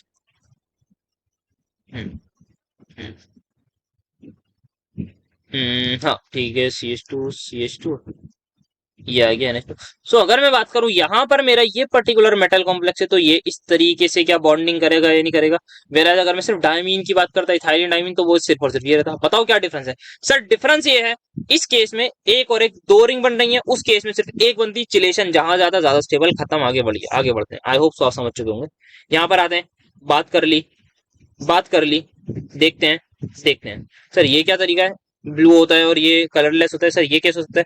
Sir ये भी तो +2 में है, सर ये भी +2 में है, सर यहाँ भी D9 है, सर जी यहाँ भी D9 है। सर ऐसा क्यों हो रहा है बेटा? इसी वजह से हो रहा है क्योंकि यहाँ पर ये वाटर जो है वो एज अ लिगेंड की तरह बिहेव करता है साहब। वाटर आपका है सर, लेकिन अच्छा जी, हाँ तो आपने बचपन में पढ़ा होगा ना कॉपर सल्फेट का जो सोल्यूशन है। वैसे आप 12th में पढ़ गए होंगे, मैं खामखा बता रहा हूँ। जिन लोगों को नहीं पता ना, जिन लोगों को ये नई बात लग रही है, बेटा आप मतलब क्या कर रहे थे क्लास 11 12 में? थोड़ा तो ये तो बढ़िया चीज थी, ये तो पढ़ने वाली थी। बताते होंगे 10th में तो सर, चलो बता देते कि आपने पानी डाला तो आपका जो कॉपर सल्फेट का कलर वापस आ जाएगा, आपने उसको हीट करा, कॉपर सल्फेट का कलर उड़ जाता है because of water molecule of crystallisation. ये वर्ड तो सबको याद होगा, बट इसका एग्जैक्ट रीजन तो हमारा यही आता है ना कि ये जो वाटर आता है ये क्या करता है, हमारे ऑर्बिटल्स में स्प्लिटिंग कर देता है, डी ऑर्बिटल्स को स्प्लिट कर देता है। ये हमारा टेट्राहेड्रल होता है ना Cu2+ केस में, जब वाटर लिगेंड होगा तो यहाँ पर हमारी स्प्लिटिंग हो जाती है। उस स्प्लिटिंग के कारण हमारे इलेक्ट्रॉन्स T2G से EG में ट्रांजिशन शो कर सकते हैं, जिसकी वजह से कलर आ जाएगा, खत्म। यहाँ पर कोई लिगेंड है नहीं, तो यहाँ अगर मैं बात करूं, यहाँ पर नो स्प्लिटिंग, बिकॉज कोई लिगेंड ही नहीं है साहब, जिसकी वजह से नो DD ट्रांजिशन। और आपको पता ही है आगे क्या लिखना है, तो उस तरीके से आपको लिखना है। अब यहाँ पर आए, अब यहाँ पर हम देखें डेल टी हमसे इन्होंने बोला है D7 मेटल है, तो थोड़ा सा है सवाल जहाँ पर हम बात कर सकते हैं कि काफी कुछ यहाँ पर है करने को। तो सबसे पहले ये हमारी टेट्राहेड्रल है, तो यार टेट्राहेड्रल में हम T2G करते ही नहीं, तो आप सभी को इतना याद होगा टेट्राहेड्रल के केस में हमारा E वाला नीचे होता है और T2G वाला ऊपर होता है। सही बोला है नहीं? हाँ सर सही बोल, बात तो सही बोली आपने। ये मेरे ई है, ये मेरे T2 होता है। T2G नहीं लिखते हम, EG नहीं लिखते, सिर्फ ये लिखते हैं। तो यहाँ होगा क्या, अगर मैं बात करूं टेट्राहेड्रल के केस में, ये जो डिस्टेंस है जिसको मैं डेल नॉट बोलता हूँ, स्प्लिटिंग काफी कम होती है as compare to pairing energy. इस बात को आप मानते हैं? तो हमारी जो स्प्लिटिंग है वो काफी ज्यादा कम होती है as compare to pairing energy. तो हमारा होगा क्या, यहाँ पर स्प्लिटिंग अगर कम है तो हम बोलेंगे कि यार चलो आप पहला इलेक्ट्रॉन यहाँ पर एक दो, देन आप यहाँ ले जाओ 3 4 5 6 7। आई होप सो आपको लॉजिक क्लियर होगा किस तरीके से मैंने इलेक्ट्रॉन की फिलिंग कराई। अब यहाँ पर कुछ लोग बोलेंगे कि सर आपने ये वाला फॉर्मूला नहीं बताया, तो शायद हाँ मैंने नहीं बताया होगा, बट आप देखिए लॉजिकली, जैसे उस वाला केस था डेल टी लिखना था मुझे, सॉरी यहाँ पर डेल टी आएगा। जैसे मेरा डेल नॉट वाला केस था, उसमें मेरा ईजी ऊपर था, T2G नीचे था। जरा सोच के बताओ मैंने T2G के लिए किससे मल्टीप्लाई करवाया था सर, क्योंकि वहां पे 3 ऑर्बिटल होते हैं, तो आपने बोला था वहां पे -0.5 डेल नॉट से मल्टीप्लाई करो। यहाँ मैं क्या +0.4 डेल नॉट बोल दूं तो कोई दिक्कत किसी को? नहीं सर बिल्कुल नहीं है। सिमिलरली क्या यहाँ पर मैं -0.6 डेल टी बोल दूं, किसी को कोई दिक्कत? नहीं सर बिल्कुल नहीं है। तो बस आपने CFSE का यहाँ पर बेहतरीन तरीके से फॉर्मूला लगा दिया, पेयरिंग का यहाँ फैक्टर रहेगा नहीं, तो अब जरा यहाँ पर निकालिए, यहाँ पर 4 इंटू ये हो जाएगा, सिमिलरली 3 इंटू हो जाएगा, तो ये 1.2 प्लस का, ये -2 का 2.4। तो मेरे हिसाब से जो आपकी CFSE आ रही है इस पर्टिकुलर केस में, that will be equal to minus का 1.2 del T. I hope so आप समझ पा रहे हो। सो हुआ कुछ नहीं यार, बस आपने उसका उल्टा करा तो सभी कुछ उल्टा हो जाता है वहां पर। आप मान के चलिए सभी कुछ वहां उल्टा हो जाएगा कि जो आपका ये 0.4 माइनस का नीचे डेल नॉट था, अब वो ऊपर का प्लस का डेल टी बन जाएगा। ये जो माइनस प्लस का 0.6 डेल नॉट ऊपर था प्लस का, अब वो नीचे आके माइनस का बन जाएगा डेल टी के फॉर्म में। और सिमिलरली आप इलेक्ट्रॉन्स को अकॉर्डिंगली मल्टीप्लाई करेंगे, formula will remain same as it is. अब इसका मैग्नेटिक नेचर की बात करें तो आपको दिख रहा है इनविजिबल। अब कुछ लोग बोल सकते हैं सर आपने स्ट्रॉन्ग फील्ड की वजह से क्यों कराया, सर आपने वीक फील्ड की वजह से नहीं कराया। जरा सोचना, क्या स्ट्रॉन्ग फील्ड और वीक फील्ड में अलग होगा? सोचना, आप लोग करके देखना क्या क्या अलग होगा। और दूसरी चीज, क्या टेट्राहेड्रल में मैं स्ट्रॉन्ग और वीक की बात भी करूंगा? सोचना आप, मुझे कुछ मतलब तो आप सोचना, बात हम करेंगे कभी बाद में, मतलब कर लेंगे अगर कुछ का हुआ, बाकी है नहीं कोई discussion. Trans isomer of this particular आदमी इज मोर स्टेबल, तो आओ जरा ट्रांस बनाते हैं पहले। तो trans isomer of di amine मतलब NH3Cl ये ट्रांस आ गया, is more stable than cis isomer. अच्छा भाई, नई बात पता लगी है तुम्हें, आपको भी? हाँ वैसे पता, मतलब सवाल पहली बार देखा है। बताओ क्यों? अच्छा जी, तो मेरे हिसाब से यार 100 बात की एक बात, और वही रहेगी जिंदा बात, कि ये मेरे हिसाब से यहाँ पर ट्रांस इफेक्ट नहीं। सर आपने क्या करा, कैसे रिएक्ट करा? तो बेटा अगर मैं इसकी रिएक्टिविटी कराऊंगा, उसको मैं रिएक्ट कराऊंगा, यहाँ पर मैं किसी भी इंसान से रिएक्ट कराऊं, क्या मेरे NH3 का, आई होप सो मैं सही बोल रहा हूँ, NH3 का ट्रांस इफेक्ट ज्यादा है, क्या वो इसको लात मार के बाहर धक्का देने की कोशिश करेगा या नहीं? सर बिल्कुल करेगा, और वो आसानी से हो जाएगा। क्यों? क्योंकि यहाँ का जो म्यू नेट है, दैट इज डाइपोल मोमेंट, वो 0 के इक्वल नहीं है, बिकॉज ऑफ द पोलराइजेशन यहाँ पर हो रही है। याद करो polarisation theory of trans effect. यहां मैं अगर बात करूं, क्योंकि यहां पर दोनों लोग सेम है, तो यहाँ का जो नेट डाइपोल मोमेंट है वो 0 होगा, और यहाँ पे कोई भी पोलराइजेशन नहीं होगी। अगर पोलराइजेशन नहीं है, अगर पोलराइजेशन नहीं है तो कहीं ना कहीं आपका net negative net positive charge इधर उधर शिफ्ट नहीं होगा, और हमारा ये इंसान स्टेबल रहेगा। तो मेरे हिसाब से यही इसका रीजन, यही इसका लॉजिक रहेगा। आप लोगों को अगर कुछ और लगे तो अपनी राय जरूर पेश करिएगा। इस सवाल पर आते हैं, ये मैं नहीं कराऊंगा क्योंकि बहुत बार कर चुका। अरे भाई ऐसे भी होता था, देख रहे हो 434 मतलब 4.75 मार्क्स, अच्छा होते तो यहाँ पहले आते थे, मतलब ऑनलाइन वाले में। अब VBT आई, उन्होंने कहा कि हम फेल हो गए इसको बताने में, CFT ने बता दिया। क्यों भाई? इसीलिए क्योंकि यहाँ पर आप देखिए ये 3+ ये 3+, अब जो CFT है उसने आके बताया ना कि कौन सा लिगेंड ज्यादा स्टेबल है, उसने लिगेंड स्ट्रेंथ के बारे में बात करी, उसने similarly crystal field stabilisation energy के बारे में बात करी, जबकि VBT कुछ भी नहीं कर पाई थी। CFT आके मुझे बताओ क्या बोलेगी, इसको मैं ए बोल रहा हूँ, इसको मैं बी बोल रहा हूँ, बताओ कौन सा कॉम्प्लेक्स ज्यादा स्टेबल? सर कैसी बात कर रहे हैं, a complex is going to be more stable. Why? Because यहाँ स्ट्रॉन्ग फील्ड लिगेंड है, स्ट्रॉन्ग फील्ड लिगेंड तो मतलब स्प्लिटिंग ज्यादा होगी, और अगर स्प्लिटिंग ज्यादा तो मतलब आपका डेल नॉट ज्यादा, मतलब आपकी CFSE की वैल्यू अल्टीमेटली ज्यादा है। सो ये सिंपल सा यहाँ पर लॉजिक का। तो ये था हमारे पास, कुछ और वैरायटी के सवाल आगे और ही देखते हैं। तो अब मैक्सिमम हमने सवाल कर ही लिए, कुछ ऐसा मिल नहीं रहा जो हमने ना करा हो। सो अब जो आपको नजर आएंगे वो रिपीटेड सेट ऑफ सवाल आएंगे मोस्ट ऑफ द केस में, क्योंकि मैक्सिमम सवाल हम कर चुके हैं जो आपके पेपर में आने वाले हैं। तो बढ़िया से आइए आगे चलते हैं, उनको भी देखते हैं। तो यहाँ पे आपको बताना है ग्रेटर किसकी वैल्यू होगी, तो आप सभी को पता है इसकी ऑक्सीडेशन स्टेट ज्यादा है तो इसकी वैल्यू ज्यादा होगी। चिलेटिंग लिगेंड बताना है तो सर बच्चा बच्चा बता देगा, यहाँ पर आपका ये है। ब्रीफ रीजन बता देगा कि यार यहाँ पर ये रिंग बना रहा है, ये नहीं बना रहा है, इसमें आप बता दीजिएगा कि ऑक्सीडेशन स्टेट ज्यादा तो आपका इफेक्टिव चार्ज ज्यादा, इफेक्टिव न्यूक्लियर चार्ज, या ये नहीं बताना तो बता दिएगा कि आपका जो है वो लिगेंड को ज्यादा अट्रैक्ट करेगा। ये अगर ज्यादा अट्रैक्ट करेगा तो ऑब्वियसली जो है लिगेंड क्लोज आएगा, मतलब आपका जो है वो रिपल्जन ज्यादा, मतलब स्प्लिटिंग ज्यादा, खत्म। अब जैसे ये प्यारा सवाल है, इस प्यारे सवाल में इन्होंने बोला है कि दो फॉर्म में एग्जिस्ट करता है, बिल्कुल, एक ऑप्टिकली एक्टिव एक ऑप्टिकली इनएक्टिव। बच्चा बच्चा बता देगा सर ये सिस ट्रांस वाले की बात कर रहा है, जिस केस में यहाँ पर आपका अगर आप इस प्रकार बना देते हैं, आप NH3 यहाँ लगा देंगे, NH3 यहाँ लगा देंगे, और ऑक्सालेट को कुछ मैं ऐसे ही बनाया, तो मैं जल्दी से दिखा दूं, OX लिख देते हैं यहाँ वैसे, OX ऐसे करके दिखाता हूँ। ये अगर मैंने बना दिया तो सर इसका मतलब ये आपका जो है वो ये ट्रांस वाला है, और ट्रांस वाला आपका जो है वो क्या होता है, ऑप्टिकली इनएक्टिव होता है, मतलब ये बी हो गया। ए आपको पता है क्या हो जाएगा, खत्म, स्ट्रक्चर सब कुछ आप कर दिएगा। नेक्स्ट सवाल, कितना प्यारा, कितना सेम सवाल वही JTD के ऊपर। आगे बढ़िए, जल्दी जल्दी आगे बढ़ना है अब हमें, बेकर रखें। अब ध्यान से देखिएगा ये सवाल, देखिए इन्होंने बोला कि आप डेल नॉट के टर्म्स में, अगर इन्होंने डेल मिस प्रिंटिंग नहीं हुई तब भी ये मेरे हिसाब से ठीक ठाक क्वेश्चन है। अगर मिस प्रिंटिंग हुई है तब तो फिर मतलब बहुत ही बेकार क्वेश्चन है, अगर मिस प्रिंटिंग हुई है तब भी ये सवाल करा जा सकता है, जैसा मैं सोच पा रहा हूँ, ठीक है। तो इन्होंने बोला कि यार टेट्राहेड्रल फील्ड में रखा गया है किसी आयन को और उसमें डेल नॉट की टर्म्स में निकालना है। तो आप बोलेंगे यार टेट्राहेड्रल में तो डेल टी ही निकाल सकते हैं, तो आप बोलेंगे चलो आओ देख लेते हैं फिर भी करके हम। यहाँ पर हमने T2 बना लिया, नॉट T2G, यहाँ हमने E बना लिया। अगर मेरा D3 आयन है तो पहला एक इलेक्ट्रॉन यहाँ भरूंगा, दूसरा एक इलेक्ट्रॉन यहाँ भरूंगा। अब तीसरा जरा मुझे बता दो सर, क्योंकि यहाँ पर हमारा जो डेल्टी है वो बहुत कम होता है पेयरिंग एनर्जी से, तो तीसरा इलेक्ट्रॉन यहाँ आएगा या नहीं। CFAC निकालो। सर अगर हम CFAC की बात करें, ये होता है हमारे पास -0.6 डेल्टी, ये होता है मेरे पास +0.4 डेल्टी। हाँ जी सर। इसकी मैं बात करूं तो एक से मल्टीप्लाई होगा, इसकी मैं बात करूं ये दो से मल्टीप्लाई होगा। तो सर आपकी जो CFSE आएगी, आपकी जो CFSE आएगी दैट विल बी पॉइंट, यहाँ पर आ जाएगा 0.4, यहाँ पर आ जाएगा 0.12, माइनस का 0.8 डेल्टी आएगी यानी।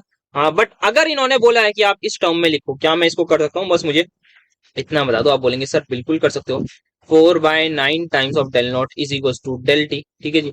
तो डेल टी की जगह आप बस 4/9 पुट कर दो, तो मेरे हिसाब से जो मेरा फाइनल आंसर आएगा CFSE का, अगर वो यही लॉजिक लगवाना चाहते हैं, सो that will B -3.2 times this particular आदमी। अगर मैं डेल नॉट की टर्म्स में, आई होप मैंने सही लिखा हो, डेल टी जो है वो 4/9 होती है। हाँ जी सर। सो 4/9 आपने लिख दिया, बिल्कुल तो ठीक है, मेरे हिसाब से यही आंसर होगा, और आई होप आपको भी समझ में आया होगा। तो डायग्राम भी हमने इस प्रकार बना दिया, तो ये था अगर थोड़ा सा अगर डिफरेंट कह होगा। बाकी ये सवाल हमने बहुत बार कर लिया यार, यहाँ पर आप देख सकते हैं इस टाइप का सवाल यार काफी बार दिख रहा है, और अलग अलग कॉम्प्लेक्स के लिए दिख रहा है, ये खास बात है। तो मेरे हिसाब से यार आप लोग तैयार रहिएगा, मुझे लग रहा है कि आपके पेपर में आ रहा है सवाल। अभी या तो हो सकता है आयरन वाला भी देख लिया, मैंगनीज वाला भी, क्रोमियम वाला भी उन्होंने दे रखा है, तो यार तैयार रहिएगा बिल्कुल, आप आराम से CFSE को अच्छे से निकालिए। एक केस आपका बनता है, जैसा कि आप सभी को पता है, अगर मैं स्ट्रॉन्ग फील्ड लिगेंड का लेता हूं, एक मैं लेता हूं वीक फील्ड लिगेंड का। स्ट्रॉन्ग फील्ड में एक इंपॉर्टेंट चीज, आप पेयरिंग वाले फैक्टर को याद रखिएगा, यहाँ पर आप पेयरिंग वाले फैक्टर को भूल जाइएगा। फिर आप देखेंगे सर यहाँ पर क्योंकि ये D4 है, तो यहाँ जो कॉन्फ़िगरेशन होगी सर वीक फील्ड लिगेंड के केस में आपका T2G3 और EG1 होगा, वेरएज यहाँ पर आपका T2G में 4 होगा। फिर आप क्या लगाएंगे, अपना फॉर्मूला वगैरह लगाएंगे, और यहाँ पर आप बता देंगे नंबर ऑफ पेयर्स भी आपके जो है वो 1p ऐड होगा एट द एंड, पता है ना, सब समझ में आ रहा होगा आई होप। फिर आप एट द एंड कैलकुलेट करेंगे, और आप जो भी मैग्नीट्यूड जिसका भी नेगेटिव वैल्यू आएगी, और नेगेटिव मतलब जिसका भी ओवरऑल कम वैल्यू होगी, उसको आप स्टेबल बोल देंगे। आई होप आप समझ पा रहे होंगे। तो जरूरी नहीं है कि आपका हमेशा आपका यहाँ पर भी वीक फील्ड वाला ही है, तो डिपेंड करेगा वो वैल्यूज पर कि कौन सा वाला ज्यादा स्टेबल आ रहा है और कौन सा नहीं आ रहा, तो उसके अकॉर्डिंग ध्यान से चलिएगा। मेरे हिसाब से आप इस सवाल को आराम से कर लेंगे। नेक्स्ट, ये तो मैं नहीं बता रहा, आप करते रहिएगा। इसकी अगर हम बात करें तो यार यहाँ जरा ध्यान से देखिए, इसके हम आइए साथ में बनाते हैं। तो सबसे पहले हमारी 4 स्पेसिस है, ठीक है जी। तो ऐसा करूं, मैं इसको कॉपी पेस्ट कर लूं, देखते हैं। यहाँ मैंने 4 बना ली, देखते हैं कितने बनेंगे। तो सबसे पहले आप मान लीजिए यहाँ मैंने यहाँ Br को रख दिया। इस बार में Br के ऑपोजिट NH3 लगा रहा हूँ, ध्यान से सुनिएगा, मैं यहाँ पर Br के रेफरेंस में लेके चलता हूँ, ये Br ये Br। तो Br के ऑपोजिट मैंने सबसे पहले NH3 लगाया। दूसरे केस में मैं Br के ऑपोजिट मान लीजिए पिरिडीन लगा देता हूँ। तीसरे केस में मैं Br के ऑपोजिट मान लीजिए क्लोरीन लगा देता हूँ। अब यहाँ पर मेरे पास दो ऑप्शन है, तो मैं यहाँ लगाऊं यहाँ लगाऊं, दोनों ही बात मेरे लिए सेम होगी। कहीं पर भी मान लीजिए मैं यहाँ Cl लगा सकता हूँ, और यहाँ पर Br नहीं Py लगा सकता हूँ, दोनों बातें सेम होगी। या इसको आप ले जाइए, इसको यहाँ, ये इसके सामने ये इसके सामने, तो ये वाला डिस्टेंस हम सेम ही मानते हैं, तो यहाँ पर कुछ ऐसा प्रॉब्लम नहीं होगी। फिर यहाँ पर मैं क्या करूंगा, यहाँ पर कहीं पर भी एक जगह Cl लगा दीजिए, और एक जगह यहाँ पर NH3 लगा दिए। सिमिलरली यहाँ पर कहीं पर भी एक जगह Py लगा दीजिए, और यहाँ पर कहीं पर भी आप एक जगह NH3 लगा दिए। तो ये मेरे हिसाब से यही बन रहे हैं, बाकी और कोई पॉसिबिलिटी है नहीं। आप देख सकते हैं ये इसके एक बार ट्रांस आ गया, ये इसके एक बार ट्रांस आ गया, ये इसके एक बार ट्रांस आ गया, ठीक है। तो पी वाई के तीनों एक एक बार ट्रांस आ चुके हैं। सिमिलरली बी आर के मैंने बताया थे तीनों आ गए, बी आर के तो आपके सामने ही बनाए हैं, तो बी आर के भी तीनों एक एक बार ट्रांस आ गए। अमोनिया के देखो, अमोनिया के एक बार ट्रांस पी वाई है, अमोनिया के एक बार ट्रांस सी एल है, अमोनिया के एक बार ट्रांस बी आर है, बढ़िया मजा आ गया। फिर तीसरा क्या बचा, सी एल, सी एल के एक बार ट्रांस पी वाई है, सी एल के एक बार ट्रांस एन एच है, सी एल के एक बार ट्रांस आपका बी आर है। So that's how you just have to make these particular type के, इस तरीके से हम पेयरिंग वाइज बनाते हैं कि हर बार एक एक बंदा ऑपोजिट आ जाए। तो बस ये आपके चार, सॉरी 3 बन रहे होंगे, इसकी जरूरत नहीं पड़ेगी। आगे आते हैं।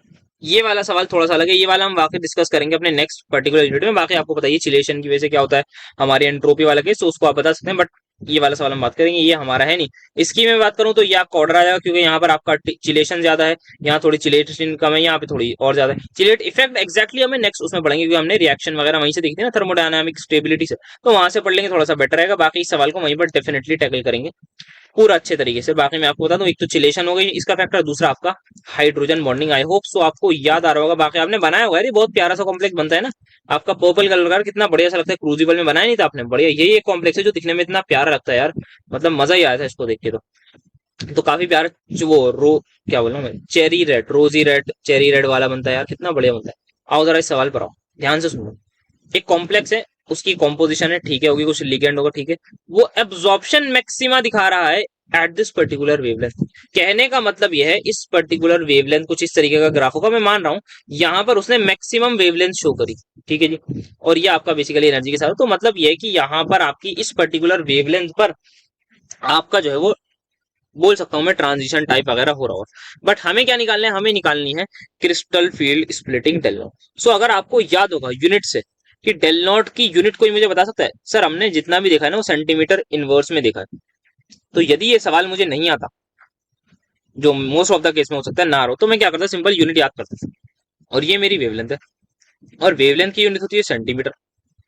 तो मैं सोचता यार कहीं ऐसा तो नहीं है डेल नॉट मेरा 1/λ ही तो नहीं है, तो मैं एक बार निकाल के देख लेता, और मैं यही आंसर मार्क करके आया था। अगर मैं एग्जाम की बात करूं तो एग्जाम के अकॉर्डिंग मैं अगर चल रहा होता तो मैं ये सिंपल सा ये कर लेता, इस 10⁻⁻9 को ऊपर ले आता, और इसको मैं 100 × 10⁻7 या 1000 × 10⁻6 लिख देता, और अपना आंसर मार्क करके चला जाता कुछ, ठीक है। मेरे हिसाब से तो मैं ये आंसर लिख देता, मेरे हिसाब से आई थिंक ये सही आ रहा होगा, मेरे हिसाब से ज्यादा ही बोल दिया मैंने।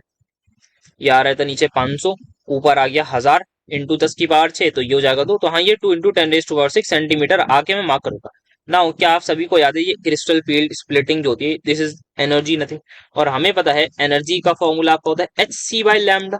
हाँ जी सर। तो यही पर आप देख सकते हैं this splitting is nothing just inversely proportional to lambda. तो डेल नॉट आपका इनवर्सली प्रोपोर्शनल हो जाता है लैम्डा के। सो अगर मैं इसको h इंटू सी से मल्टीप्लाई कर दूं, hc/λ कर दूं, तो मेरा फाइनल आंसर जूल्स वगैरह में आ जाएगा आराम से। बट अगर मैं नहीं करूंगा तो मेरा आंसर जो है वो इसी में आएगा, और this is nothing but just your आपका ये वेव नंबर है। तो वेव नंबर हमने यहाँ पर निकाला और अपने आंसर तक पहुंच गए। आगे आते हैं, तो यहाँ पर अगर हम देखें तो अगेन यहाँ पर इन्होंने चिलेशन के बारे में पूछा है, तो आप देख सकते हैं कौन सा ज्यादा स्टेबल है। तो हम यहाँ पे बात करें, सबसे पहले कोबाल्ट आ गया, यहाँ पर कोबाल्ट आ गया, तो ये वाला स्टेबल। यहाँ पर जरा ध्यान से सोचिए कौन सा लॉजिक आप लगा सकते हैं, मजा आ जाएगा जिसने भी ये सवाल सोच लिया ना, मतलब बढ़िया बेटा। और आई होप आपको थोड़ा बहुत याद आया होगा, जब मैं थ्योरी लेक्चर करा रहा था मैंने बोला था कि उस पर्टिकुलर टॉपिक से, उस वो वाला पर्टिकुलर टॉपिक पर सवाल अभी तक नहीं पूछा है रिसेंटली, और हो सकता है आपके टाइम में पूछ ले। अगर आपको ऐसी चीज याद हो, क्योंकि मैंने जान के टॉपिक का नाम ले लिया, क्योंकि मैं आपको थोड़ा टाइम देना चाह रहा हूँ सोचने का, तो आई होप आपने सोच लिया वो टॉपिक है जेटीटी, और उसमें मैंने बोला था कोबाल्ट 2+, जिसमें क्या है हमारी D9 कॉन्फ़िगरेशन है। तो हमारी जो रिंग है उसमें रिंग में कुछ स्ट्रेन आ जाता है, एक बॉन्ड बड़ी हो जाती है, एक बॉन्ड ऐसी छोटी हो जाती है, जिसकी वजह से हमें दिक्कतें आ जाती हैं। सो आई होप आपको ये पर्टिकुलर चीज याद होगी कि due to this particular thing यहाँ पर जो हमारा स्ट्रेन जनरेट हो जाता है उसकी वजह से इसकी स्टेबिलिटी हमारी कम हो जाती है, और ये साहब आपके ज्यादा स्टेबल होंगे, ये आपके जेटीडी जॉन टेलर डिस्टॉर्शन की वजह से कामयाब नहीं हो पाएंगे। आई होप सो आप समझ पाए होंगे इस पर्टिकुलर लॉजिक को। तो ये था हमारा यहाँ पर हिसाब किताब जिसमें हमने ये बात करी, ठीक है जी। सो यहाँ पर हमने ये इसको देख लिया, ये आपकी ऑक्टाहेड्रल है, आपका ये हो गया ठीक है। सो अब आगे बढ़ सकते हैं, यहाँ पर तो ये आ गया जीटीडी की। अच्छा ये भी तो बताना है, तो यहाँ क्या बताना है, ध्यान से पढ़िए। इन्होंने यार ये बोला है कि जो आप इसको सबसे पहले ये जानना चाह रहे हैं स्क्वायर प्लेनर स्प्लिटिंग आपको आती है या नहीं, ठीक है। उससे पहले ये जानना चाह रहे हैं कि आपको ऑक्टाहेड्रल आती है या नहीं, साथ ही साथ ये जानना चाह रहे हैं कि आपको जेटीडी आता है या नहीं। तो ये तीनों चीजें जानना चाह रहे हैं। अब ये कह के आ रहे हैं कि यार पहले आपकी ऑक्टाहेड्रल स्प्लिटिंग होती है, आपका अच्छा खासा होता है। अब द मोमेंट वो टेट्रागोनल डिस्टॉर्शन गया, मतलब वहां जेटीडी आने लगा, तो वो जो है वो स्क्वायर प्लेनर कॉम्प्लेक्स की तरह बढ़ने लगता है। तो इसका मतलब क्या हो, तो सबसे पहले स्क्वायर प्लेनर में होता क्या है उसको हम देख लेते हैं एक बार। सर होता ये था कि चुपचाप सब कुछ हिसाब किताब चल रहा था आपका डेल नोट वाला ही। अब वो ये हमारे जो दो लिगेंड है, दो अलोंग द जेड एक्सिस है, वो चले गए, अलोंग द जेड एक्सिस वाले लिगेंड चले गए, आपका सीधा सा स्क्वायर प्लेनर बन गया। लॉजिक समझ में आया सर? बिल्कुल आ गया। उससे क्या हुआ सर जी? अब बेटा उससे ये हुआ कि आपके यहाँ पर जो जेड डीजेड वाला जितने भी जेड वाले कंपोनेंट वाले फैक्टर थे, उन लोगों की एनर्जी काफी ज्यादा कम हो गई। ये बात समझ में आई? हाँ सर ये हुआ था स्क्वायर प्लेनर में। तो सर इससे टेट्रागोनल डिस्टॉर्शन का क्या लेना देना, आइए उसी को देखते हैं यहाँ पर। अब जरा इस पर ध्यान दो, हुआ क्या है सर? हुआ ये है हमारे दोनों लिगेंड जो है ना वो चले गए। मैं यहाँ पर बनाऊं ना, ये वाले जो दोनों लिगेंड है ना, ये दोनों लिगेंड चले गए। ध्यान से सोचना सोचना, ये लिगेंड जाने से पहले लॉजिकली दिमाग में सोचो, अगर ये लिगेंड जा रहे हैं इसका मतलब क्या ये लिगेंड इनिशियली दूर जा रहे होंगे मेटल लिगेंड से। अगर मेरे लिगेंड से ये दूर जा रहे होंगे, ऑब्वियसली बाकी वाले पास ही रहेंगे, बट अगर ये दूर जा रहे होंगे तो क्या हो रहा होगा सर? इसका मतलब यहाँ कुछ ना कुछ बॉन्ड लेंथ बढ़ रही होगी, हल्की हल्की जब भी जा रहे होंगे। सोचो सोचो। हाँ सर बॉन्ड लेंथ बढ़ रही होगी। सो अगर ये बॉन्ड लेंथ बढ़ रही होगी तो इसका मतलब कहीं ना कहीं ये जेड आउट वाला केस तो नहीं हो रहा? बिल्कुल, जिसने ये बात पकड़ ली मतलब बहुत बढ़िया। तो यहाँ जो केस है आपका ये इलोंगेशन वाला केस होता है, जिसमें होता क्या है, अगर जॉन टेलर डिस्टॉर्शन की बात करूं तो वहां से लिगेंड्स नहीं जाते, थोड़ा दूर चले जाते हैं वो, पर वहां से नहीं जाते, जिसकी वजह से आपको ये ऑर्डर दिखता है एनर्जी का। बट अब मैं फर्दर इसमें थोड़ा सा और एक एडवांस वर्जन ले आऊं कि मैं उन दोनों को भगा ही दूं, तो होता क्या है यार, ये जेड ऑर्बिटल ड्रास्टिकली नीचे आ जाएगा, इससे भी नीचे आ जाएगा। होता यह है जिसकी वजह से आपको ये ऑर्डर देखने को मिलता है। होप आप बेहतरीन तरीके से समझ गए होंगे हुआ क्या है यहाँ पर।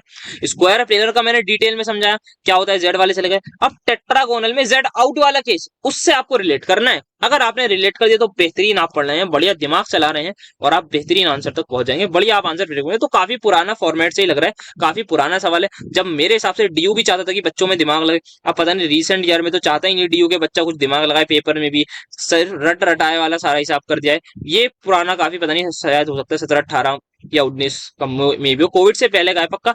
वहां पर यार देखो ना कितना प्यारा, मतलब दिमाग चलवा तो रहे हैं वो आपसे, अब आपसे वो दिमाग चलवाना ही नहीं चाह रहे। यहाँ पर ये मैंने भी नहीं पढ़ाया ना, मुझे पता था कि ये सवाल आया तभी, वरना और भी मुझे नहीं लगता कि कोई टीचर इसको स्क्वायर प्लेनर वाली चीज को आपको रिलेट करके पढ़वाता होगा। मतलब अगर पढ़वाते तो बहुत बढ़िया टीचर है, ह्यूज रिस्पेक्ट। मुझे बताइएगा अगर किसी टीचर ने आपको इस तरीके से रिलेट करके पढ़ा। तो यार दिमाग वाली चीजें ना मतलब खत्म हो रही है, और हमें भी दिमाग उसी के साथ साथ खत्म हो रहा है। एआई वैसे यार बेटा रिप्लेस हो जाओगे, दिमाग चलाना शुरू कर दो। आओ जरा यहाँ पर देखो, इसका मैं नहीं बता रहा, आप लोग खुद करना। सेम यहाँ पर बात करें, हमें क्या बताना है, टेट्राहेड्रल एनवायरनमेंट में बहुत आराम से कर लीजिएगा। यहाँ पर क्या होगा सर, ई में आपके जो है वो एक दो इलेक्ट्रॉन भरूंगा मैं, फिर 3 4 5 भरूंगा, तो ई में मेरे हिसाब से 3 इलेक्ट्रॉन आएंगे, और T2 में भी मेरे पास 3 इलेक्ट्रॉन आएंगे। चेक कर लीजिएगा आप एक बार, देखिए ये आ गया, ये मेरा T2 आ गया, 1 2 3 4 5 6, तो मेरा हिसाब से ठीक है। तो आप हिसाब से कर लीजिएगा कैलकुलेटर आराम से। फिर यहाँ पर आप देख लीजिए, ये आसान सा, ये आसान, ये सारे के सारे आपके आसानी है। यहाँ पर आप इसको एक बार देख लीजिए चाहे तो आपका क्या है, मेरा म्यू अमाइडो है, तो मैं इसको म्यू अमाइडो बना देता हूँ, और नीचे सुपर ऑक्सीडो है तो सुपर ऑक्सीडो बना देते हैं। फिर आगे देखते हैं क्या है, आगे क्या है मेरा, tetrakis ethylene diamine di cobalt nitrate. अच्छा अच्छा, मतलब यहाँ कोबाल्ट है, यहाँ कोबाल्ट है, और इन्होंने फिर बोला है टेट्राकीस इथाइलिन डाई अमीन। तो यहाँ पर मेरे 4 इथाइलिन डाई अमीन है, तो 4 इथाइलिन डाई अमीन है, और इससे पहले इन्होंने कुछ बोला टेट्राकीस डाई कोबाल्ट है। तो यहाँ पर यार दोनों साइड मेरे 4 4 दो, सॉरी 4, हाँ यहाँ EN2 आ गए, यहाँ EN2 है, मेरे हिसाब से तो ये होगा टेट्राकीथाइलिन डायमीन। 2 कोबाल्ट आ गए, कोबाल्ट की कौन यहाँ पर +3 है, तो आप यहाँ देख सकते हैं ये +3 का आदमी, ये +3 का बंदा, ये -1 का बंदा, ये -1 का बंदा। Net charge on this particular complex will be +4। तो मुझे नाइट्रेट पर कितना चाहिए, -4, खत्म। बाकी एक बार आप चेक कर लीजिएगा क्या ये सही बनाया, नहीं मेरे हिसाब से सही होगा। अब यहाँ पर आओ, ये प्यारा सवाल यार, कितना प्यारा सवाल है। इस प्यारे सवाल से पहले आप नीचे थोड़े से आसान वाले सवाल देख लो। बताना जरा इसमें कौन सा होता है सर जी, ये आपका आयनाइजेशन, खत्म। सर जी यहाँ पर ये आपका है कोऑर्डिनेशन, खत्म। आगे बढ़ो, इस पर आओ, देखो सवाल देखो, प्यारा सवाल। सो इन्होंने आपको दे दी यहाँ पर 3 डिफरेंट डिफरेंट वैल्यूज यहाँ पर दे दी। क्या दिया यहाँ पर, list difference in the values. तो ये इसकी डेल नॉट की सारी वैल्यू दे रखी है आपकी, del naught 1, del naught 2, del naught 3, और इन्होंने बोला है कि यार जरा एक्सप्लेन तो करो इसमें कि 15,000 क्यों आ रही है, इसकी ये क्यों आ रही है, जबकि हर जगह आपका जो है वो क्रोमियम ही मौजूद है। तो आप बोलोगे सर लिगेंड अलग है ना, तो बोलूंगा बेटा उसी को तो एक्सप्लेन करना है, लिगेंड अलग है वो तो दिख ही रहा है, वो तो कोई है मेरा आपका मतलब नॉन स्ट्रीम कोई ऐसा बंदा जो छोटा बच्चा हो वो भी बता देगा कि सर यहाँ पे एफ लिखा है, यहाँ सी एन लिखा है, यहाँ एफ लिखा है, वो तो कोई भी बता देगा। आप रीजन बताओ ना कि इसकी 1500 क्यों है, इसकी 22,000 क्यों है, इसकी 2600 वो क्यों है। तो आओ बेहतरीन तरीके से समझते हैं इसको। सबसे पहले मैं पकड़ना चाहता हूँ यार, ये दोनों मुझे सेम सेम आदमी लग रहे हैं, आओ जरा इनको पकड़े, पकड़ लेते हैं सर। आप क्या इस आदमी में जरा डिफरेंस भी बता दो अगर सेम सेम लग रहा है तो। Sir the difference is simple that यहाँ पर वी हैव इज +3 और यहाँ पर +4, बहुत बड़े जिसने पकड़ लिया। तो अब आंसर भी आपको पता लग गया। तो सर आपका जो है वो क्या ज्यादा होगा, सर यहाँ पर डेल नॉट ज्यादा होगा, खत्म। क्या डेल नॉट ज्यादा है सर? बिल्कुल ज्यादा है। यहाँ पर आपका 22,000 है, यहाँ पर आपका 15,000 है। तो ये है पहला ऑर्डर, आपको आई होप समझ में आएगा। सो आप बोलोगे कि CrF6 में +3 में, CrF6 2 नेगेटिव में, +4 में, जिसकी वजह से जहां ऑक्सीडेशन स्टेट ज्यादा वहां पर लिगेंड की अट्रैक्शन ज्यादा, वहां पर ज्यादा क्लोज आएंगे, वहां पर ज्यादा स्प्लिटिंग होगी। तो दैट्स वाई यहाँ this value is higher than that of 15,000। ठीक है, बढ़िया सर। अब इस पर आ जाओ। यहां पर तो सर आप देखते ही बोल दीजिए ये कौन इंसान है, सर ये आपका एक स्ट्रॉन्ग फील्ड लिगेंड है, और इससे आप बचकर रहिए तो आपके लिए बहुत ज्यादा बेहतर है। +3 में तो स्ट्रॉन्ग फील्ड लिगेंड की वजह से ही उसने सारी हदें पार कर दी, खतरनाक वाली स्प्लिटिंग कर दी एकदम। आप ऑक्सीडेशन स्टेट भी बदल दो तब भी आप नहीं जीत सकते। सिंपल एक्सप्लेन करना है। तो कुछ नहीं, इन्होंने सिर्फ और सिर्फ आपसे डेल नॉट का ऑर्डर बता दिया था, इन्होंने आपको बस उसको एक्सप्लेन करना था। इन्होंने ये भी नहीं जहमत करी कि आपको बोलने की नहीं आप अरेंज करो उसको, नहीं अरेंज भी नहीं करना, उन्होंने अरेंज भी आपको करके दे दिया। अगर आपने दिमाग में मतलब लिखा नहीं है डायरेक्टली, बस वैल्यूज लिख दी तो आपको अरेंज करके दे दिया। और उन्होंने बोला कि बस एक्सप्लेन कर दो, वो बच्चा बच्चा भी कर देगा आपको। आते हैं नेक्स्ट सवाल पर। अगेन देखो यार, ये वाला सवाल आई थिंक आयरन वाला ये हमने कर रखा है। तो यार प्यारा सवाल है, यहाँ पर आप देख सकते हैं कैलकुलेट। अच्छा यहाँ खाली CFSE निकालनी है, तो आप CFSE यहाँ पर देख सकते हैं कैसे निकालेंगे। तो आयरन एक केस में मैं अगर बात करूं तो दोनों ही केस में मेरा आपका D5 होगा। और अगर मैं CN की बात करूं, यहाँ पानी की बात करूं, तो इन दोनों ही केसेस में क्या फर्क होगा सर, वो तो आप बता ही सकते हैं। मैं तो चलो बता देता हूँ। तो यहाँ पर अगर मैं बात करूं H2O के केस में, सर यहाँ पर आपका ये क्या है, मैंने क्या बोला था, D5 बोला था ना, हाँ D5 बोला था। तो यहाँ पर सबसे पहले मेरा T2G में जाएंगे 3 इलेक्ट्रॉन, फिर EG में जाएंगे 2 इलेक्ट्रॉन, यहाँ पर T2G में ही 5 इलेक्ट्रॉन चले जाएंगे। ये डिफरेंस है, निकाल लो। CFS आंसर मार्क कर देना। ध्यान इस बात का रखिएगा कि डेल नॉट की वैल्यू दोनों जगह अलग है, वेराज पेयरिंग एनर्जी सेम है। ठीक है जी। तो वो पेयरिंग एनर्जी आपकी बात भी करती है, मैंने वो इलेक्ट्रॉन्स की वजह से आती है, तो वो सेम है। ठीक है, निकाल लेना आराम से, आगे बढ़ना। अब आओ यहाँ पर क्या सवाल है देखते हैं। एम्बिडेंटेड लिगेंड बताने बता दिएगा आप। ठीक है चलो हटाओ, कर लेना। बॉन्ड लाइन वाला ठीक है बता देना, जॉन टेलर डिस्टॉर्शन है। ठीक है, आते हैं IUPAC ने मैग्नेटिक मोमेंट वाला, ये आप लोग कर लीजिएगा, इसका आपको एक्सप्लेन। अच्छा on the base of VBT आपको स्ट्रक्चर बताना था, ये सवाल करा ही था हमने डायरेक्टली। ठीक है, VBT के अकॉर्डिंग यहाँ में मिल गया था। इस पर आते हैं यहाँ पर। तो यहाँ पर आपका जो है वो क्या है, ये वही आपका म्यू हाइड्रोक्सीड है, वही आपको सेम तरीके से लिखना है। आप लिख सकते हैं बिस इथाइलिन डायमीन, ये सबसे पहले एमीन, सॉरी ये अमाइड है ना, सॉरी ये आपका वो वाला ब्रिजिंग लिगेंड है, इसको ब्रैकेट में लगा रखा है इन लोगों ने तभी, वरना NH3 होता ना। तो यहाँ म्यू अमाइडो, म्यू हाइड्रोक्सीडो, फिर आप डायरेक्टली चाहें तो बिस लिख लीजिए और ब्रैकेट में, and then ethylene diamine, cobalt आ जाएंगे आपके दो, और यहाँ पे सल्फेट। इसकी अगर हम नामों की बात करें तो यहाँ लिख सकते हैं टेट्रा कार्बोनाइल मैंगनीज। यहाँ पर आपकी ऑक्सीडेशन स्टेट -1 में, इस बात का ध्यान रखिएगा। तो मैंगनीज आपका -1 में। फिर यहाँ पे पीटी का आप आराम से निकाल सकते हैं sir. Oxidation number, oxidation state यहाँ +2, यहाँ पर भी +4 होगी, है ना, देख लो एक बार। हाँ सही है, सही है, इसके हिसाब से आप लिख दीजिएगा। अब यहाँ पर आओ सर, ये क्या है, तो ये आपका ऑस्मियम का कॉम्प्लेक्स है, तो इसका मैं नाम लिखना चाहूँ तो पोटेशियम आ गया। सर आपका एक लिगेंड है क्लोरिडो, एक लिगेंड है नाइट्रिडो, मतलब नाइट्रोजन। तो कौन पे लाएगा सर, आपका ऑब्वियसली क्लोरीन आएगा। तो पेंटाक्लोरिडो नाइट्राइड है हमारे पास, तो नाइट्रीडो आएगा ना, नाइट्राइड हम लिखते हैं ना N3 नेगेटिव को नाइट्राइड, तो नाइट्रीडो। फिर आपका क्योंकि एनायनिक लिगेंड में, तो आपका ऑस्मियम नहीं ऑस्मिएट आएगा। आई होप सो मैं स्पेलिंग सही लिख रहा हूँ, बस मुझे इसी की टेंशन है, बाकी सब कुछ सही लिखा होगा, ऑस्मिएट आएगा। अब जरा यहाँ पर मैं फर्दर बात करना चाहूँ ऑक्सीडेशन स्टेट की। तो यहाँ पर आप देख सकते हैं ये +2, ये -5, ये -3, तो ये हो जाएगा -8। तो मेरे हिसाब से +6 आ गया। तो ये आपका प्यारा सा आदमी +6 में आ गया, खत्म। आगे बढ़िए, इसको आप कर लेंगे।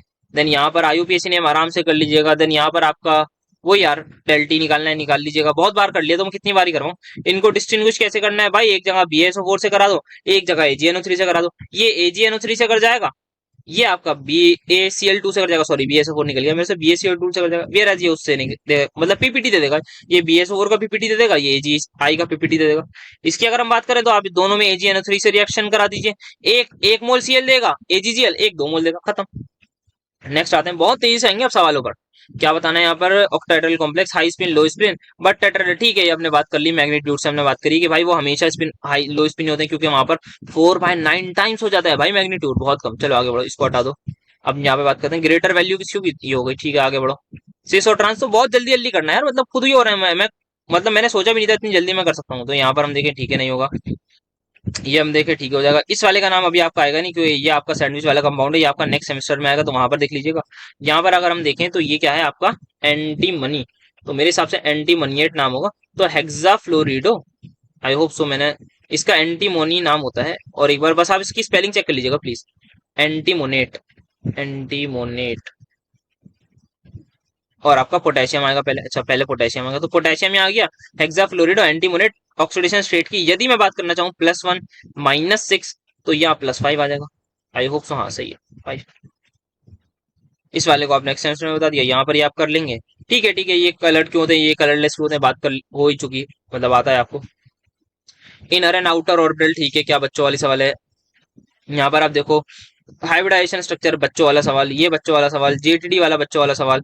और यहाँ पर आप क्या बोल रहे हैं, ये लो स्पिन हाई स्पिन। ठीक है, हम आगे बढ़ते हैं, यहाँ पर इस पर्टिकुलर सवाल पर आते हैं। क्या बोल रहे हैं, इनको कुछ बताना है क्या, रीजन बताना है आपको। ठीक है, आप बता दीजिए कि यहाँ पर क्या है। क्या ये लो स्पिन होगा, अगर मैं बात करूँ आयरन के बाद आता है कोबाल्ट, मतलब आपका जो होता है कोबाल्ट का एटॉमिक नंबर होता है 27। अगर मैं बात करूं इसकी तो D7, ये आपका D6 हुआ। तो यहाँ पर ये लो स्पिन बिल्कुल पेयरिंग हो जाएगी, खत्म। ये क्या हो जाएगा इसी बात पर, ये आपका D7 हो जाएगा। अब यहाँ पर क्या होगा, यहाँ पर एक अनपेयर्ड इलेक्ट्रॉन बचेगा मेरे हिसाब से, आप लोग चेक कर लीजिएगा। अगर इसकी मैं बात करूं तो यहाँ पर तो ये है बेचारा वीक वाला, तो यहाँ नहीं होगा। अब ये वाले सवाल पर आते हैं, ये थोड़ा प्यारा सवाल है क्योंकि ये वर्ड प्रॉब्लम वाला है। ये साइकोलॉजिकली लोगों को मुश्किल लगता है, तो आइए जरा प्यारा से कॉम्प्लेक्स बना ले नेक्स्ट पे। तो अमोनिया और उसका है हमारे पास एक कंपाउंड है। अच्छा अच्छा, ये इसने खास बात बोली, हमें यहाँ पर इसका फॉर्मूला निकालना होगा एट दिन, तो ये बढ़िया बात लगी मुझे। ये सही लिखा है, हाँ जी। दो फॉर्म में एग्जिस्ट करते हैं, एक रेड है एक वायलेट है, हमें नहीं पता। तो रेड वाला है, उसने प्रेसिपिटेट दिया AgBr का विद AgNO3। तो मैं यहाँ पर मान लीजिए मैं ये रेड वाला एरो बना लिया, ठीक है। अब ये रेड वाला जो है कंपाउंड, ये रेड वाला कंपाउंड मेरा AgNO3 के साथ AgBr दे रहा है। बच्चा बच्चा बता देगा अब इसका आंसर। दूसरा वाला कौन सा था, दूसरा वाला था मेरे पास वॉयलेट। वो AgNO3 से तो नहीं दे रहा, बट BaCl2 से दे रहा। तो वॉयलेट की अगर मैं बात करूं, काश मेरे पास वॉयलेट कलर आ जाए, कुछ पर्पल ही आ जाए। नहीं, कहाँ गया, चलो ये देख लेंगे। तो ये जो आ गया मेरे पास, पर्पल तो नहीं है बट डार्क ब्लू है। इसकी मैं बात करूं, ये वाला जो कॉम्प्लेक्स है, ये क्या दे रहा है, BaCl2 के साथ प्रेसिपिटेट दे रहा है व्हाइट कलर का। यहाँ पर ये BaCl2 के साथ प्रेसिपिटेट है, तो बच्चा बच्चा बता देगा सर ये हमारा जो प्रेसिपिटेट है ये BaSO4 का होता है व्हाइट। ये BaSO4 का होता है व्हाइट। और इसका भी आप अगर कलर बढ़िया से बना दें तो मजा आ जाएगा इसी के कलर का। ये होता है आपका AgBr का येलो प्रेसिपिटेट। आई होप सो मैंने कलरिंग में कोई दिक्कत ना करी हो। हाँ, इन्होंने लिखा है, ठीक है। अब इन्होंने क्या बोला, फ्रॉम दीज ऑब्जर्वेशन, दोनों के आप स्ट्रक्चर फॉर्मूला लिख दीजिए। इस आइसोमेरिज्म को क्या कहते हैं। तो भाई जो भी मेरा Br का प्रेसिपिटेट दे रहा होगा, क्या आपको इतना पता है कोबाल्ट अंदर होगा, क्या आपको इतना पता है अमोनिया रिएक्ट नहीं कर रहा होगा, क्या आपको इतना पता है कि यहाँ पर सल्फेट आएगा और बाहर Br आएगा, तभी मेरा AgBr का कॉम्प्लेक्स आ रहा है। और आपको सभी कुछ पता है, मुझे कुछ बताने की जरूरत भी नहीं है, क्योंकि आप लोग बहुत ज्यादा समझदार हो चुके हैं। इस लेवल पर अब आप आ चुके होंगे कि आपको ये सारी चीजें बचपन, मतलब आप चाह रहे होंगे कि आए ना सवाल तो वर्ड प्रॉब्लम का, क्योंकि मेहनत कम लगेगी और कुछ लिखना इतना खास ज्यादा नहीं होगा, आराम से आप आंसर कर ले जाओगे। दिमाग दिमाग में काम हो रहा है, सब कुछ आप देख रहे होंगे। मैंने खामा टाइम पास के लिए लिखा है, जिन बच्चों को समझ नहीं आ रहा होगा उनके लिए बस मैंने थोड़ा सा लिखा है, वरना ये आप दिमाग में कर चुके होंगे। तो आइसोमेरिज्म को क्या बोलते हैं बेटा, आयोनाइजेशन आइसोमेरिज्म। ठीक है जी, आगे बढ़ते हैं। तो अब यहाँ पर आइए, अगेन ये एक और सवाल मुझे नजर आया। अगेन भाई देखो कितना प्यारा सवाल है। ये आपका कॉम्प्लेक्स है, दो आइसोमेरिक फॉर्म में, एक BaSO4 से रिएक्ट कर रहा है, BaCl2 दे रहा है, दूसरा AgCl दे रहा है। AgNO पे बताओ क्या यार सर, कितना आसान सवाल है। सर मैं डायरेक्टली, अगर मैं यहाँ पर ए का अगर डायरेक्टली ये फॉर्मूला लिख दूं, तो क्या किसी भी बच्चे को छोटे से मोटा डाउट होगा, सर ए वाला जो है BaSO4 का प्रेसिपिटेट दे रहा है, दैट मीन्स आपके उस पर्टिकुलर केस में ये आदमी बाहर होगा। सर बिल्कुल आपने सही बोला। दूसरे केस में हमारे 2 मोल Cl के आ रहे हैं, तो सर दूसरा वाला केस आपका ये हो जाएगा, दैट इज सल्फेट इसमें अंदर गया, खत्म। 2 ही मोल देना है, होप सो Bl2 मोल, ठीक है। बस हो गया मेरे हिसाब से, आप समझ पा रहे होंगे क्या है एग्जांपल आपका, आयनाइजेशन आइसोमर्स, आयोनाइजेशन आइसोमर्स। बढ़ते हैं आगे, यहाँ पर आप देख सकते हैं ये लिथियम का कॉम्प्लेक्स आ गया, ठीक है। यहाँ पर आप म्यू अमाइडो, वही आपका mu super oxido, and then आप बोल सकते हैं, आप बिस लिख दीजिएगा, इथाइलिन डायमीन कोबाल्ट, ब्रैकेट लगा दीजिएगा, आपका नाइट्रेट आ जाएगा, खत्म। आगे बढ़ते हैं। तो यार कितने आसान आसान सवाल यहाँ पर आप देख पा रहे होंगे, इससे ज्यादा आसान सवाल शायद ही आपने देखोगे। यार कितनी बार मैंने करा दिया ये वाला, तो एग्जैक्टली कराया था। जॉन टेलर डिस्टॉर्शन एग्जैक्टली बता देंगे। Cr+3, यहाँ पर ये +3, ये D3, ये D4, पता है आपको कहां पर होगी, यहाँ पर आपको आपको JDD देखने को मिलेगा। यहाँ पर अगर बात करें एक आपकी क्या है, ऑप्टिकली एक्टिव, एक आपकी ऑप्टिकली इनएक्टिव। सर ये तो अभी अभी नहीं बताया था आपने, यहाँ पर आपका जो है वो, अगर यहाँ पर आप NH3 लगा दें और यहाँ पर आप ऑक्सलेट लगा दें तो ये आपकी क्या है, ऑप्टिकली एक्टिव की इनएक्टिव। सर ये वाली फॉर्म आपकी है ऑप्टिकली इनएक्टिव वाली, ये ट्रांस फॉर्म है, तो ट्रांस वाली आपकी ऑप्टिकली इनएक्टिव होती है। तो कितने आसान सवाल हम आपके सामने ला रहे हैं, क्योंकि मैं नहीं ला रहा यार, है ही मतलब पीवाईक्यू है, मैंने खुद नहीं बनाया, कभी सोच रहा हूँ आसान आसान करवा रहा हूँ, करा दिए जो कराने थे। अब यहाँ पर ग्रेटर स्प्लिटिंग आपका यहाँ पर +3, ये भी +3 आ गया है। सो यहाँ पर होता क्या है, तो यहाँ पर हमारा जो है वो स्पेक्ट्रोकेमिकल सीरीज आएगी गेम में, और उसके अकॉर्डिंग ये ज्यादा होगा। यहाँ पर ऑक्सीडेशन स्टेट आएगी गेम में, उसके अकॉर्डिंग ये ज्यादा होगा। ये वाला कर रखा है, ये वाले भी देख ही रखे हैं, तो ये सारे बाकी हमने कॉम्प्लेक्सेस देख ही रखे हैं। देन इसकी अगर हम बात करें, यहाँ पर ये स्क्वायर प्लेनर होता है, ये आपका टेट्राहेड्रल है। क्या यार, मतलब ये कितनी बार सवाल आया हुआ है, टेट्राहेड्रल स्क्वायर प्लेनर, भाई कॉन्फ़िगरेशन लिख देना। इसमें एक चीज याद रखना, ये भी D9 है, ये भी D9 है, बट होता क्या है, यहाँ पर जो एक इलेक्ट्रॉन है वो बाहर भेज दिया जाता है, एक इलेक्ट्रॉन को यहाँ पर एक्साइट करा दिया जाता है, उस वाले केस को याद रखिएगा। या फिर मैं बता देता हूँ, यहाँ पर ये जो कॉपर वाला केस है ना, ये अमोनिया वाला, तो इसमें क्या होता है बेटा, यहाँ पर ये देखो, ये मैंने D9 तो ऐसा था कोई, आप लोग सोच रहे होंगे सर यहाँ पर ये स्क्वायर प्लेनर हो ही नहीं सकता, ये ऐसा गया, ये ऐसा गया। सर ये तो हो ही नहीं सकता, मजा ले जो है। तो होता क्या है यार, क्योंकि हमारा ये स्ट्रॉन्ग फील्ड लिगेंड है, जिसको कहता है भाई बेटा तुम जो है ना यहाँ से उठो और तुम यहाँ जाके कहीं बैठ जाओ। हमने कहा ठीक है, तो उससे फायदा क्या होगा, उससे कहेगा यार फायदा ये हुआ मैं DsP2 बन गया। हमने कहा बात तो सही यार तुम्हारी। तो ये आपका DsP2 बन जाता है। और एक और चीज मैंने बात करी थी, क्योंकि इलेक्ट्रॉन अब बाहर है, तो ये आपका रिड्यूसिंग एजेंट की तरह भी बिहेव कर जाता है, इस बात को याद रखिएगा। इस केस में नहीं होगा, क्योंकि ये आपका WFL है। यहाँ पर ये सवाल बात भी कर रखी है काफी बार, और आया भी हुआ है, आराम से कर लीजिएगा, मुझे कुछ बोलने की जरूरत ही नहीं है। टेट्राहेड्रल में हमेशा कम होती है इस कम्पेयर टू, तो भाई वो तो हमें पता ही है क्यों होती है, आपकी 4/9 टाइम्स हो जाती है। क्यों, 2/3 का फैक्टर कहाँ पे कम होता है, लिगेंड्स में। फिर 2/3 का फैक्टर कहाँ कम होता है, हमारा distance of ligand from the आपका ऑर्बिटल, देखा था वो, ठीक है, वो हमने बात करी थी। अब यहाँ डेल नॉट निकालना है तो आप निकाल लीजिएगा आराम से, इसमें कोई वो थोड़ी है। तो डेल टी आपको निकालना है, डेल नॉट आपको दे रखा है, तो 4/9 इंटू ये आ जाएगा आपका डेल टी, निकाल लीजिएगा, फ्रैक्शनल वैल्यू कुछ आएगी। आगे बढ़ते हैं हम लोग। IUPAC नेम यार आप लोग कर लीजिएगा, बहुत ज्यादा आसान है। अच्छा नाइट्रीटो, यहाँ पर N आया है, तो नाइट्रीटो N ही तो होता है या O होता है। अच्छा तो आपको बस यहाँ पर ONO लिखना होगा, if I am not wrong. ये नाइट्रीटो O वाला होता है, नहीं ये नाइट्रीटो वाला होता है, ठीक है। तो आपको सिंपल NO2 ही लिखना है, आराम से कर लीजिएगा। देन यहाँ पर बात करें, ठीक है ये हो जाएगा। अगर कुछ ना हो तो आप बाकी बता सकते हैं, जैसे पोटेशियम टेट्रा अजाइडो कोबाल्टेट है, तो कोबाल्ट यहाँ पर आ गया। टेट्रा अजाइड, अजाइड मतलब आपका N3 नेगेटिव बेटा, ये यहाँ पर ये हिसाब किताब आ जाएगा। अगर नेट चार्ज की बात करूं, तो नेट चार्ज होता है N3 1 नेगेटिव होता है, तो यहाँ -4, यहाँ पर +2, तो बाहर मेरा -2 आ जाएगा, तो ये मेरा K2 हो जाएगा। तो इस तरीके से बना दिया। ये बहुत आसान है यार, मतलब बहुत ज्यादा आसान है। अगेन देखो आपको सब कुछ करके दे दिया, आपसे बोला है कि आप बस अरेंज कर दीजिए, तो सेम सवाल इन्होंने ले लिया होगा ये ऑनलाइन वाले से। इनर आउटर वाला यार, इसकी तो बात करनी ही नहीं। यहाँ पर कौन सा आइसोमर आता है बताना जरा, देखते हैं कितना आपको याद है। तो सर यहाँ पर जो आएगा वो आपका आएगा, क्या आएगा बताओ सर, आएगा यहाँ पर एम्बिडेंटेड लिगेंड की वजह से। बिल्कुल सही बेटा, आपने सही बोला। क्या नाम होता है उसका, लिंकेज आइसोमर, खत्म। तो एक बार आपका थायोसाइनेटो आपका नाम आएगा, हाँ थायोसायोनेटो, और दूसरी बार आपका जो नाम आएगा वो आपका आएगा, एक बार अच्छा आपका एक बार वो होगा, दैट इज सल्फर डोनेटिंग होगा, और एक बार आपका if I am not wrong NCS होता है, एक बार आपका नाइट्रोजन डोनेटिंग ग्रुप होगा। तो बस इस बात को आप ध्यान रखिएगा। सो एक बार आपका सल्फर डोनेटिंग ग्रुप है, तो आप उसको थायोसाइनेटो लिख दिएगा आराम से। दूसरी बार आपको क्या लिखना है, दैट इज थायोसाइनेटो NL लिख दीजिएगा आगे बस। तो आप उस केस में आपका नाइट्रोजन डोनर एटम हो जाएगा। ठीक है जी, आगे बढ़ते हैं। ये सब तो आप लोग कर ही लेंगे, बहुत बार देख लीजिए। अब यहाँ पर अगर हम बात करना चाहें, तो यहाँ पर क्या बोला इन्होंने, सबसे पहले ये अगेन कौन सा स्टेबल है, यार बहुत बार पूछ लिया, मतलब मैंने सोचा नहीं था इतनी बार सवाल, मतलब मैंने अपने टाइम पे करा या नहीं करा मुझे ये याद नहीं आ रहा। मतलब याद नहीं आ रहा तो उसका मतलब शायद ना ही करा हो, करा भी है तो मैं भूल कैसे सकता हूँ, मैं ये सोच रहा था। मतलब बहुत बार आया यार ये वाला सवाल, आप जरूर इसको देख के जाइएगा, मतलब मान के चलिए आ रहे आपसे पूछने वाले हैं कि कौन सा कॉम्प्लेक्स ज्यादा स्टेबल है, तैयार रहिएगा बताने के लिए उनको, अच्छे से कैलकुलेशन करके जाइएगा। अब क्या बताना है, हाई किसकी वैल्यू होगी, तो Fe3+, अच्छा ये तो लिगेंड अलग आ गया। यहाँ बात करें, यहाँ भी लिगेंड अलग आ गया, तो कौन सा स्ट्रॉन्ग फील्ड है सर, यहाँ पर आपका जो है वो, अगर हम बात करें स्क्वायर प्लेनर ज्योमेट्री है, तो यहाँ पर ये वाला बता सकता है मुझे कोई क्या होगा सर, यहाँ पर अगर हम बात करें, ये वाला sp3 होगा, बहुत प्यारा बेटा। और ये वाला D2sp3, क्यों D2sp2 सॉरी, नहीं DsP2, क्या बोल रहा हूँ यार मैं वो, क्यों होगा सर, क्योंकि सर यहाँ पर निकल 0 में है, यहाँ निकल +2 है। बहुत बढ़िया बेटा, बहुत बढ़िया, शाबाश। तो ये कॉन्फ़िगरेशन के बारे में हम क्या ही करेंगे, हमारे उसमें है नहीं।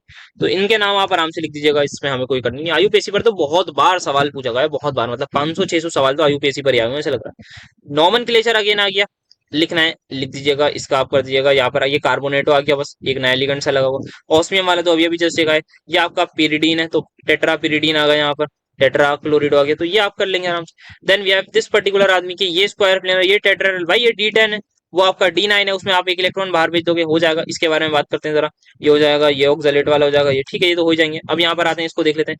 Cobalt 2+ is easily oxidised in presence of strong field ligand. अच्छा, देखते हैं, समझते हैं मतलब क्यों होगा। आयरन कोबाल्ट, कोबाल्ट की मैं बात करूं तो ये मेरा D7 हो जाएगा। D7 की अगर मैं स्ट्रॉन्ग फील्ड में कॉन्फ़िगरेशन लिखना चाहूं तो जरा मेरे साथ लिखवा सकते हैं आप लोग। सर स्ट्रॉन्ग फील्ड में आपकी पेयरिंग हो जाती है, ये हिसाब किताब हो जाता है। तो बोल ये रहे हैं कि यार अगर स्ट्रॉन्ग फील्ड है, अगर कोई मुझसे बोले वीक फील्ड में क्या होगा, तो मैं आपको वीक फील्ड का भी देख लेता हूँ, क्योंकि मुझे भी नहीं पता क्या होता है। देखते हैं अभी, साथ में करते हैं हर चीज को। 3, ये हाँ हाँ हाँ सर, बात तो सही लगी है। सो हो क्या रहा है यहाँ पर, आप देख सकते हैं, लॉजिकली चलेंगे हम। इन्होंने स्ट्रॉन्ग फील्ड बोला, मैंने स्ट्रॉन्ग फील्ड की कॉन्फ़िगरेशन बना दी कि ये ऑक्सीडाइज हो रहा है। तो क्या आपको कुछ अलग नजर आ रहा है? सर बिल्कुल एक अलग चीज नजर आ रही है कि कोबाल्ट यहाँ पर +3 में जो है ना, स्ट्रॉन्ग फील्ड लिगेंड की केस में आपका हाफ नहीं, फुल फिल T2G है यहाँ पर। क्या ये नजर आ रहा है? और क्या स्टेबिलिटी होगी? बिल्कुल होगी। तो इन presence of strong field ligand, cobalt 3+ जो है वो आपका हाफ फिल्ड नहीं, फुल्ली फिल्ड T2G होगा, जिसका क्या कहलाएगा, बहुत एक्सट्रीम स्टेबिलिटी वाला केस कहलाएगा, जिसकी वजह से I can lose easily this particular electron. इसको बाहर निकालो और इसको कहीं पर फेंक दीजिए। आई होप सो लॉजिक आप समझ चुके होंगे। तो ये हमारे कुछ बहुत ज्यादा अच्छे खासे सवाल थे। अगर एक दो सवाल मेरे हिसाब से और हैं, उनको भी ला के आई थिंक चैप्टर हमारा फिर एंड होगा। नाउ कैलकुलेट करनी है हमें किलो जूल पर मोल में, वही CFSE। अगर आपका डेल नॉट दे रखा है, मतलब ऑक्टाहेड्रल में, ये टेट्राहेड्रल में बताना है, तो यार कर दो आपका 4/9 टाइम्स डेल नॉट। जो भी आंसर है आराम से रिपोर्ट कर दीजिएगा। तो यहाँ पर आपका जो है वो डेसिमल में कुछ आंसर आएगा, किलो जूल पर मोल में लिख के आगे चले जाइएगा। कुछ ज्यादा ही आसानी दी है 4 नंबर। नेक्स्ट आते हैं यहाँ पर, हमें डिस्टिंग्विश करना है इन आइसोमर्स में, ये सी से ये ट्रांस है। तो यार इसके लिए हम कुर्नागोव टेस्ट, आई थिंक आपको याद होगा, जो हमने थायो यूरिया से रिएक्शन कराई थी, वहां पर पढ़ा था। तो ये वाला जो है वो यूनिट 2 वाली वीडियो में हम देख लेंगे। यहाँ पर हम बात करें तो यार, एक को आप AgNO3 से रिएक्शन करा दीजिए, कर जाएगा। एक को आप BaCl2 से करा दीजिए, कर जाएगा। That's how you can distinguish. और कुछ बताना तो नहीं किस टाइप का आइसोमेरिज्म है। तो यहाँ पर इसी से ये आपका ज्योमेट्रिकल आइसोमर्स है, ये भी आपको पता होगा, GI। ठीक है जी। और ये आपके आयनाइजेशन आइसोमर्स है। बढ़ते हैं आगे। नेक्स्ट, ये थोड़ा प्यारा सवाल है, आपको बताना है कितने स्टीरियो आइसोमर्स पॉसिबल है for this particular octahedral complex. ध्यान से मेरी बात को सुनिएगा, समझिएगा, कोशिश पूरी रखिएगा। ये मैंने इथाइलिन डायमीन यहाँ पर बना दी। अब यहाँ पर मैं क्या करूंगा, सिर्फ और सिर्फ इथाइलिन डायमीन के सामने वाले लोग की पोजीशन चेंज कर दूंगा। कभी यहाँ Br लगा दूंगा, कभी यहाँ दोनों जगह Br, कभी यहाँ Cl, इस तरीके से करूंगा। ठीक है, तो मैं यहाँ पर आपके सामने पहले ये 3 लोग बना दूं, क्योंकि 3 केस बनेंगे, फिर उसके बाद मैं और केस आपको दिखाता हूँ, तो आपको पूरा समझ आ जाएगा। तो सबसे पहला केस मैं मान लेता हूँ, यहाँ पर मैंने दोनों जगह Cl लगा दिया, यहाँ Br लगा दिया, यहाँ Br लगा दिया। ठीक है सर। दूसरा केस में ले लेता हूँ, यहाँ पर मैं यहाँ Br लगा देता हूँ, और यहाँ पर मैं Cl लगा देता हूँ। तीसरा केस में लेता हूँ, एक जगह में Br लगा देता हूँ, एक जगह में Cl। अब यहाँ पर मैं चाहूँ तो Br भी लगा सकता हूँ, यहाँ पर मैं चाहूँ तो Cl भी लगा सकता हूँ, मैं कुछ भी लगा सकता हूँ। क्या लगाऊं बताइए आप, जो आप बोलेंगे वही। तो मान लो यहाँ Br लगा दिया, यहाँ Cl लगा दिया। ठीक है सर, ध्यान से सुनने की, समझने की और कोशिश करिएगा यहाँ। सो यहाँ हो क्या रहा है, सबसे पहले अगर मैं बात करूं, यहाँ पर क्या आपको किसी में सिमेट्री नजर आ रही है? सबसे पहले हाँ, पहली चीज कि यहाँ पर देखो Br आमने सामने, so this is going to be trans with respect to Br। ठीक है, and this is going to be trans with respect to Cl। और ये आपका सिस होगा, इसमें ट्रांस किसी के भी रिस्पेक्ट में नहीं है, तो ये आपका सिस वाला हिसाब किताब होगा। ठीक। अब यहाँ पर कोई सोचे कि सर आपने ये रिंगो यहाँ रखा है, अब आप चाहें तो एक बार यहाँ पर रख सकते थे ना EN को। मैंने कहा आप रख लो, मैंने आप बताओ, आप कुछ भी कॉम्बिनेशन बनाओ, जो आपका मन करे आप वो कॉम्बिनेशन बनाने की कोशिश करो, जो आपका मन करे। आप मान लो यहाँ Br लगा दो, यहाँ Cl लगा दो, यहाँ Br लगा दो, यहाँ पर Cl लगा दो, या आप चाहो तो यहाँ पर मैं इसको दूसरे कलर से बना लूं, मान लो यहाँ Br लगा दो, यहाँ भी Br लगाओ। अब यहाँ यहाँ Cl लगाना पड़ेगा। देखो जरा पहले ऑरेंज वाले कॉम्बिनेशन को चेक करते हैं। ऑरेंज वाले कॉम्बिनेशन को अगर मैं देखूं, EN के सामने क्या है Br, EN के सामने क्या है Cl, EN के सामने क्या है Br, EN के सामने क्या है Cl। क्या ये वाला केस नहीं है? हाँ सर, तो हमारा जो है वो, अगर मैं ऑरेंज वाले केस की बात करूं, ऑरेंज वाला केस हमारा पहले ही बन चुका है, मैंने थोड़ी सी पोजीशन चेंज करी रिंग की। अब ब्लू वाला केस भी देख लो, सर ब्लू वाले केस में ईएन के सामने क्या है सीएल, ईएन के सामने क्या है बीआर। सर ये तो वही बात हो गई, तो बेटा वही बात है। तो यहाँ पर हो क्या रहा है, हम आमने सामने देखते हैं कि आमने सामने क्या हम पोजीशंस को चेंज कर रहे हैं। सो आप देख सकते हैं वो वाला हमारा जो है वो जो हम मैक्सिमम पॉसिबल केसेस बना सकते थे वो हमने यहाँ पर ड्रॉ कर लिए हैं। यहाँ पर 3 ही केस आपके पॉसिबल होंगे। आपको क्या देखना होता है, बस इसके सामने वाले लोगों को देखिए। अब देखिए सीएल के सामने ईएन है, ठीक है, यहाँ सीएल के सामने सीएल है, ठीक है, यहाँ सीएल के सामने बीआर। तो हर जगह जितनी भी मल्टीपल पॉसिबिलिटीज थी वो हमने बना दी। तो इसी वजह से हमारे इसके 3 ही आइसोमर्स पॉसिबल हैं। आई होप सो समझ में आया होगा। थोड़ा ठीक ठाक सवाल था यहाँ पर। अब आते हैं हम यहाँ पर इस पर्टिकुलर सवाल पर। क्या तो प्यारा सवाल है ये। अब यार इसकी कैलकुलेशन चलो कैलकुलेटर से कर लो। एक सोल्यूशन है, उसमें हमें इतना ग्राम जो है वो ये दे रखा होगा, कॉम्प्लेक्स है, ठीक है, इसका फॉर्मूला नहीं पता हमें। इसको हमने कैटायन एक्सचेंज रेजिन से पास करा in the acid form and acid liberated उसको टाइट्रेट करा। तो सुनना हुआ क्या, मेरे पास ये पर्टिकुलर कॉम्प्लेक्स था, ठीक है। इस कॉम्प्लेक्स को मैंने कैटायन एक्सचेंज रेजिन में पास करा। तो आप सभी को पता होना चाहिए कैटायन एक्सचेंज रेजिन आपके कुछ इस तरीके के लोग होते हैं जहां पर वो एट द एंड आपको एसिड जो है वो कैटायनिक फॉर्म में, मतलब आपका जो H प्लस है, इन्होंने लिखा भी है एसिड फॉर्म, तो मतलब आपका जो H प्लस होगा वो लूज होगा, ठीक है। तो ये आपके लोग हैं, ये आपके रिएक्ट करेंगे इससे और आपका एट द एंड जो है वो सोल्यूशन में कुछ H प्लस को वो लूज कर देंगे। इस H प्लस को हमने NaOH से रिएक्शन करा दिया, ठीक है। ध्यान से सुनिएगा, समझिएगा। और मुझे बता दिया कि NaOH का जो है ना ये हिसाब किताब है। समझने की कोशिश करिएगा। सबसे पहले एक चीज यहाँ पर देखिए, यहाँ पर कुछ H प्लस आए, कुछ number of moles of H plus आए होंगे, हाँ सर। कुछ number of moles of H plus ने रिएक्ट करा होगा कुछ number of moles of NaOH से। क्या वो दोनों बराबर होंगे? सर बिल्कुल होंगे। यहाँ पर क्या लिखा हुआ है, दिस रिक्वायर्ड इतने एमएल। हाँ सर आपको पता है N1V1 लगाना चाहे आप कुछ भी लगा ले, आपको इतना लॉजिक बताइए, एक H प्लस एक NaOH या एक OH नेगेटिव से रिएक्ट करेगा। तो अगर मैं बात करूं number of moles of H plus की, that will be equal to number of moles of OH negative, that will be equal to molarity into volume. और ये मेरे मिली मोल्स आएंगे, बेसिकली मिली मोल्स इंटू 10⁻³ में, क्योंकि volume क्या है मेरी एमएल में, तो मैं चाहूँ तो यहाँ 10⁻³ लिख सकता हूँ। These are going to be my number of moles for H plus. ठीक है सर, ये आ गया सर। पर करें क्या, सॉल्व तो बताइए, फॉर्मूला कैसे निकाले। तो बेटा ध्यान से सुनो, रिएक्शन देखो।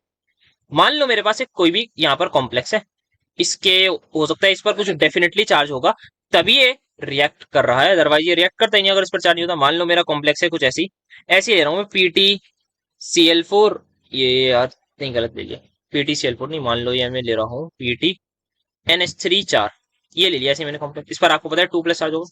इसकी रिएक्शन मैंने इस आदमी से करवाई, बताओ क्या होगा। आप बोलोगे सर होगा ये कि आपका जो H प्लस है वो लूज हो जाएगा।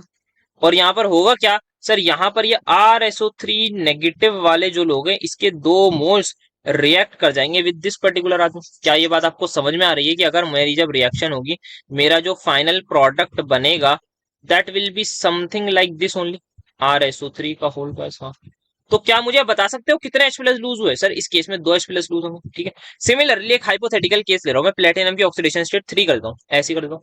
द मोमेंट मैंने प्लेटिनम की ऑक्सीडेशन स्टेट चेंज करी, क्या यहाँ पर भी अब मुझे इसमें 3 ये चाहिए होंगे सेटिस्फाई करने के लिए इसकी वैलेंसी? हाँ सर। क्या यहाँ पे 3 H प्लस रिलीज होंगे? हाँ सर। तो पता क्या लग रहा है सर, पता ये लग रहा है जितना भी चार्ज हमारा कॉम्प्लेक्स पर होगा उतने ही हमारे H प्लस लूज हो रहे होंगे। बहुत बढ़िया, अगर आप ये चीज समझ गए तो आप काफी हद तक पहुंच चुके हैं अपने आंसर की ओर। तो हमें ये देखना है कि हमारा जो है वो नेट यहाँ पर चार्ज कितना होगा, मतलब यहाँ हमारे जो है वो कितने H प्लस आखिरकार रिलीज हुए वो मुझे पता करना होगा। यहाँ से मैंने निकाल लिया मेरे number of moles of H plus कितने आ गए, तो मुझे मोल्स ऑफ H प्लस पता चल चुके हैं, ठीक है। अब मुझे देखना है यहाँ पर इसके मोल्स कितने होंगे, तो यहाँ पर मुझे इसके मोल पता लग गए तो मैं निकालूंगा। तो number of moles of complex की अगर मैं बात करूं, that will be equal to given weight divide by molecular weight. यार जरा कैलकुलेटर आपसे मैं कैलकुलेट कर लूं, इन्होंने वैल्यूज भी नहीं दे रखी। सो अब अगर मैं यहाँ पर देखूं, मान रहा हूं मेरा जो नेट पॉजिटिव चार्ज है ना मेरे कॉम्प्लेक्स पे वो होगा कुछ N प्लस से मैंने रिएक्शन कराई इस आदमी की RO से 3H की, और मुझे क्या मिलेगा आपको सर, N मोल्स हाइड्रोजन के मिल जाएंगे और यहाँ पर ये सॉल्ट बन जाएगी। तो क्या मैं बोल सकता हूँ मेरे 1 मोल ऑफ दिस कॉम्प्लेक्स से मेरे N मोल्स हाइड्रोजन बन रहे हो? ठीक है सर। तो अगर ऐसा है तो मेरे कोई बता सकता है 1.197 इंटू 10⁻³ मोल्स से कितने मोल्स बन रहे होंगे? आप बोलोगे sir N into 1.197 into 10⁻³ moles, बिल्कुल सही। तो अगर मेरा 1 मोल होता मेरे N मोल्स बन रहा है, अगर इतने मोल्स होते तो N टाइम्स इतने बनते। क्या मुझे पता है ये मेरा किसके इक्वल है? These are simply my equal to 3.6525 into 10⁻³ तो N की वैल्यू मेरी यहां से आ जाएगी 3, खत्म। आई होप तो सवाल समझ में आएगा भाई। फिजिकल केमिस्ट्री का ज्यादा था, लॉजिक का ज्यादा था, और वही पुराना प्रिंट था। तो यार पुराने प्रिंट के सवालों की बात ही अलग थी, कुछ नया ही होता था उनमें, कुछ नया सीखने के लिए होता था। अब पता नहीं क्यों ऐसा हो चुका है, मतलब टीचर्स में ही, मैं उसको नहीं बोलूंगा सिर्फ एग्जाम में यार, क्लासरूम में भी जो एक्सपीरियंस है, जो चीजें रहे, वो यार इसी लेवल की होनी चाहिए, मतलब हमारे टीचर, नॉट ड्यू परीक्षा के, क्योंकि मुझे भी कुछ खास पता नहीं, मुझे भी भाई पहली बार देखा मैंने ये सवाल। अब देखो आप मेरी भी हालत, मैंने भी अपने टाइम पे नहीं पढ़ा, मैं करके नहीं गया, एग्जाम में नहीं आया होगा, बट वही है, मैंने कहा क्यों छोड़ू, जब मतलब पेपर में आया हुआ है, लेवल अगर बढ़ा देंगे तो मतलब क्या ही होगा, अपना लेवल बढ़ा लेते हैं, थोड़ा सा थिंकिंग एबिलिटी अगर डेवलप कर ली तो कोई बुरी बात तो है नहीं।